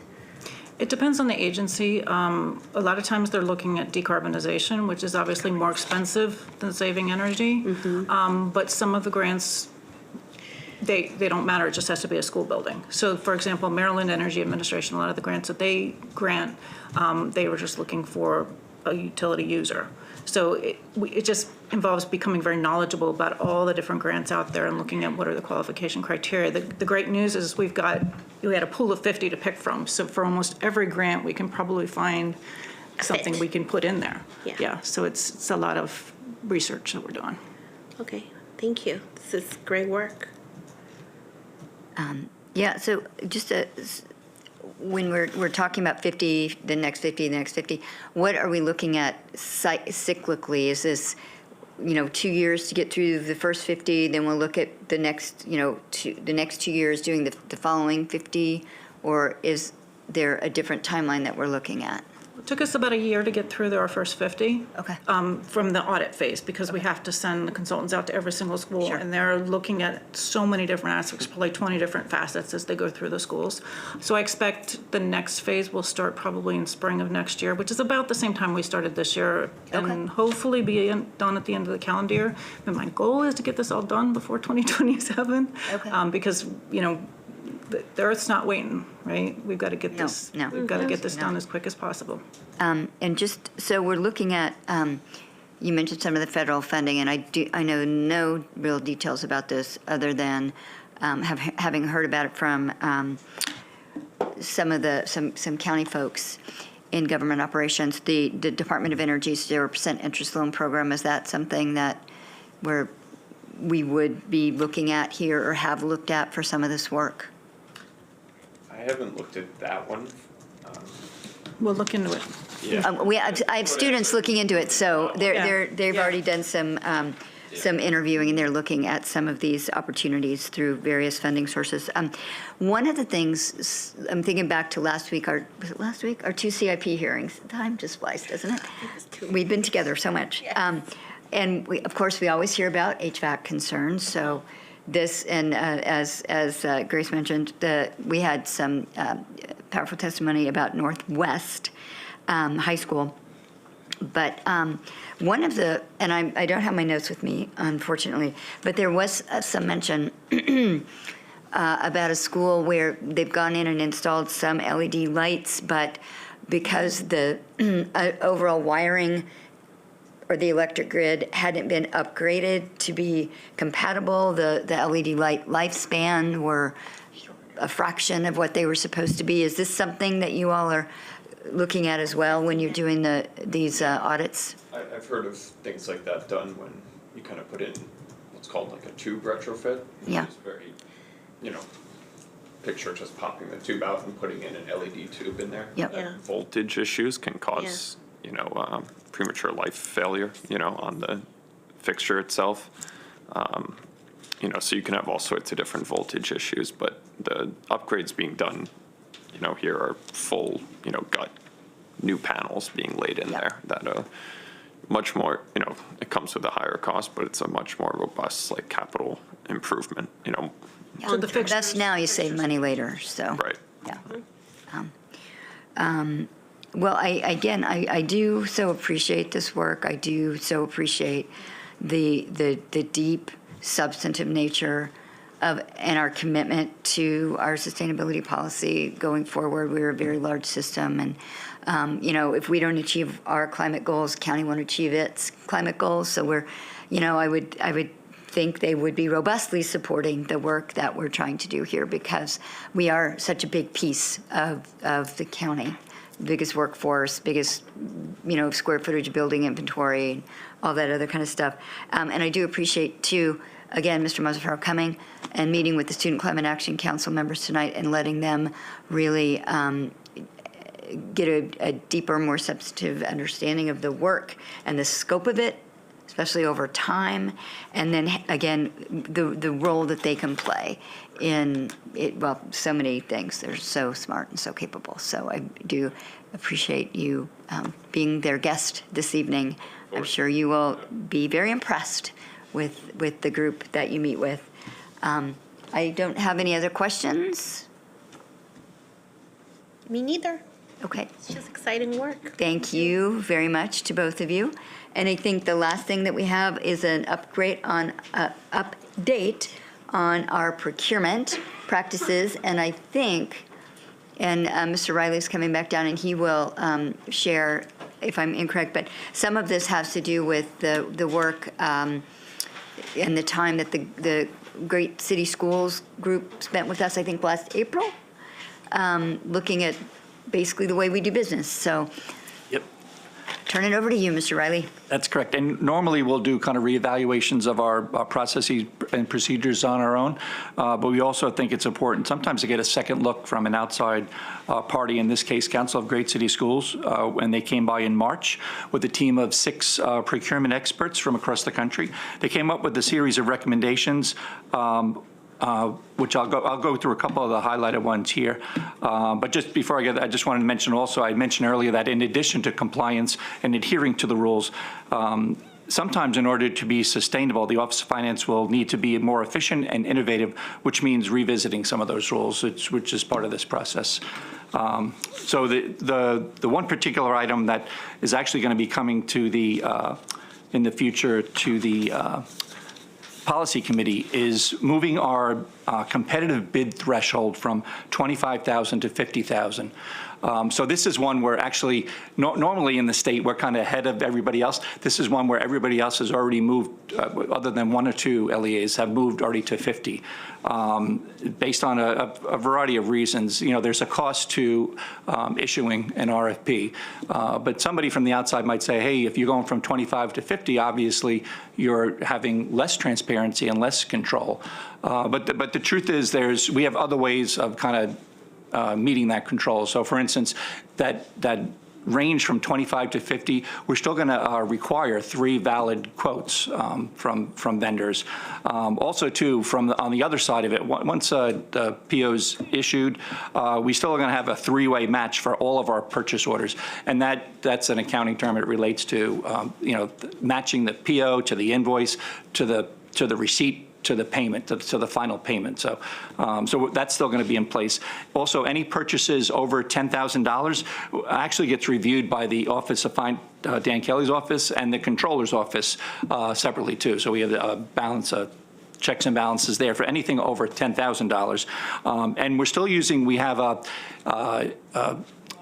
it's on the state website as well as on our website. Anything over a $25,000 annual threshold is reported on our website by any vendor, and we do that. We also do that by zip code as well too. So you can go to our website and see, if you're thinking, did somebody spend more than $25,000 in that year, they'll be on there. So that we have these other controls that we feel are subsequent to match that. So with that said, so the state actually moved from, as of October 1st, the state went from 50 to 100. So in our conversations with other LEAs, some of them are already planning to move from 50 to 100. We didn't feel it was appropriate to go from 25 to 100. So our recommendation is to go from 25 to 50, get our feet wet, and then look at that in a future time. But that's kind of where we're going with that. I had mentioned the financial manual. So this is something where we'd update our financial manual. Can I just get the slides advanced? Oh, sorry. I think we're now on slide 3. Yes. Excuse me. Sorry, I wasn't paying attention to. There we go. Already. So a financial manual, and as I mentioned, that's 22 chapters. It addresses all things finance, as well as construction, as well as budget. Anything in that's related to finance. We have our rules and procedures, and we tie them to state law, policies and regs, and then this is our kind of our Bible, I guess, for finance.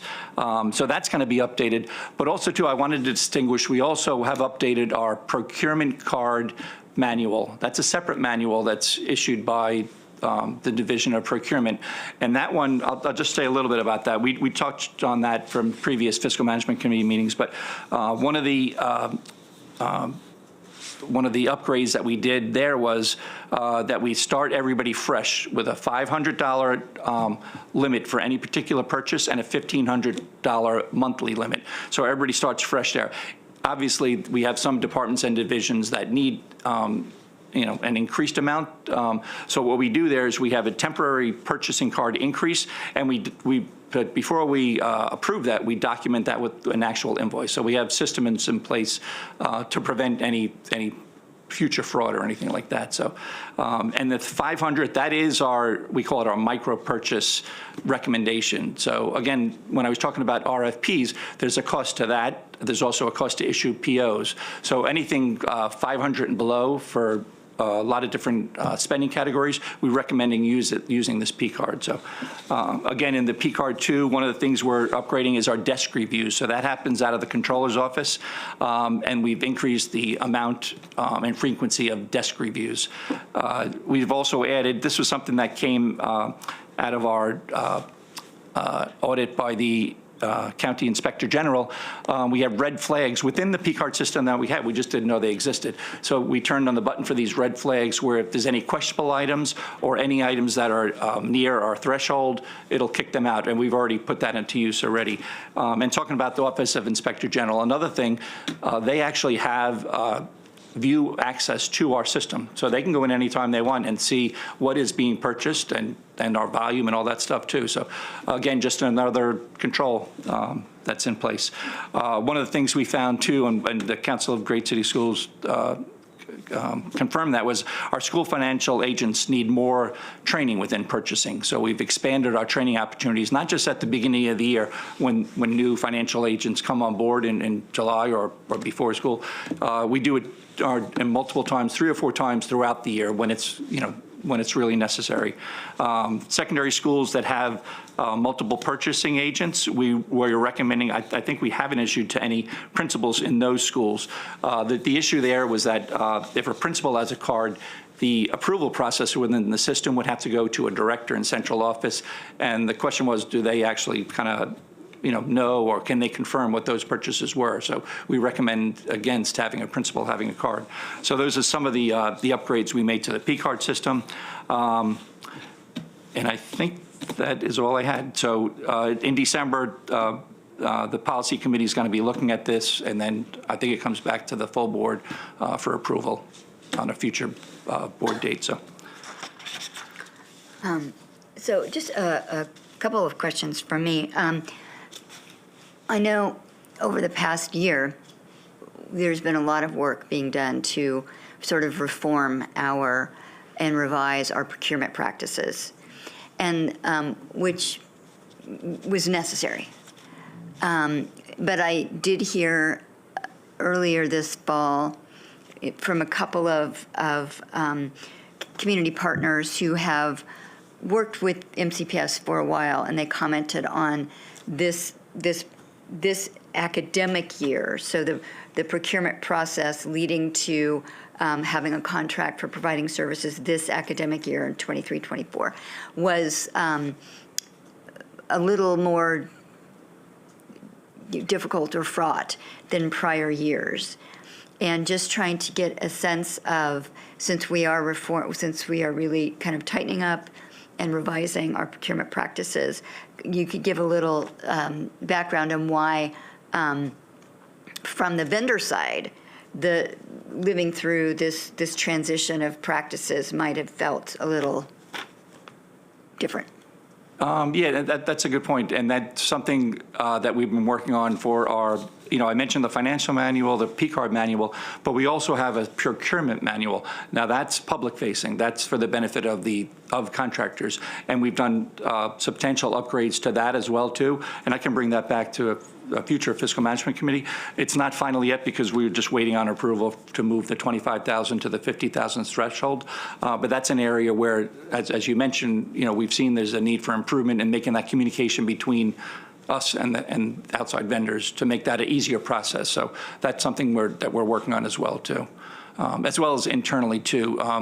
Folks inside the building, that are new, if there's turnover in the financial agent positions, if they're not familiar with this procurement process, is a little bit daunting. There's a lot of different rules, a lot of different forms, contract review form, justification, that we want to make sure people are fluent in. So again, that's going to come from more training from us to our partners and to our staff. Yeah.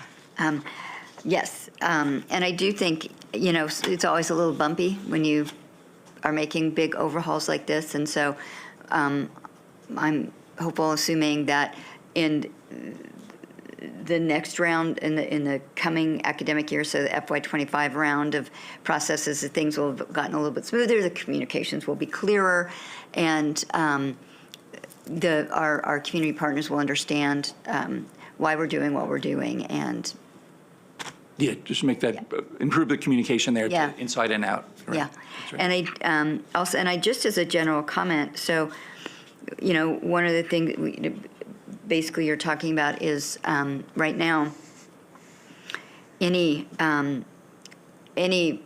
appropriation, any procurement item that the MCPS is entering into that exceeds $25,000 has to come through the Board of Education for approval. And so we're looking at, because for quite some time, the state's requirement had been those procurement items that were at the $50,000 threshold had to be approved. So we were well below that threshold here. And now the state has moved to a $100,000 threshold for procurement items needing, higher level approval and authorization. But I just have to say, and just contextually, and I'm just now getting up to my 3rd-year anniversary of service on the board. I just don't remember that many times a procurement item between $25,000 and $50,000 has come across in the. I think I kind of did a little of the analysis. I think it's kind of one every 2 board meetings. You might see something in that range, right? So it's just it really, in a system our size, it's rare that we have something that really. I don't want to say it. I don't want it to come across the way it's probably going to sound, but at that smaller level. Right. So anyway. I think it is a product of inflation over the years. Oh, yeah. The state going from 25 to 50 to 100 now, yeah. So, yeah. Unfortunately. Right. Yeah. Right. It just doesn't go as far. Yeah. Yep. Even in the 3 years that I've been here. Yep. It just doesn't go as far. Ms. Rivera-Oven. No, I think it's great. I know this is something that we talked about it. This is something, I heard from a lot of folks when I was running for office. And so I'm just glad that, we're going to be able to implement those checks and balances. So just good work all around again. Yeah. And I would say, we live in a county where, literally you can't win no matter what you do. Somebody's always going to be, throwing, critiques our way.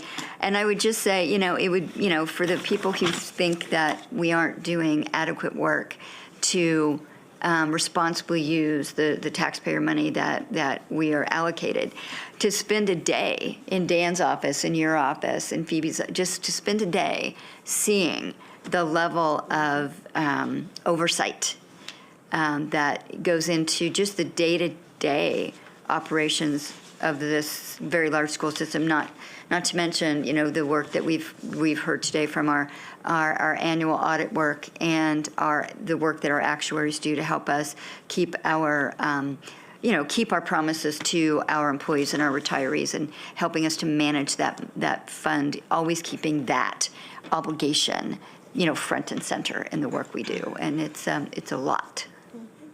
It's a lot. Yeah, we take our fiduciary responsibilities very close to us. Yeah, I would say from, sitting where I sit now and talking to people from school systems all across the country on all kinds of issues, what we do on the capital side with building and maintaining structures and buildings, what we do on the curricular side, on what we're doing to create truly welcoming and affirming and inclusive classrooms. And to the work that we do to really on the fiscal financial side to make sure that we are being truly accountable to the taxpayers who fund us for spending the money wisely and well, and really tracking that. We are so far ahead of almost every other school system I've ever encountered. And I think in some ways we live in a county full of really smart people that kind of take that for granted. And until you experience something else, you go elsewhere and you experience that, you don't have anything to compare us to. So I am. And we heard it from the auditors, right? That a lot of this stems from you guys, the tone at the top, from the superintendent and the board. You guys are the ones that set that tone. So we do ask questions. We do. But, from an informed place and, taking our job as oversight and governance and accountability seriously. So, but again, I am very proud of the work the system does, and I think that we have a lot to be we have a lot to be proud of in the way we approach the work, and I think it's no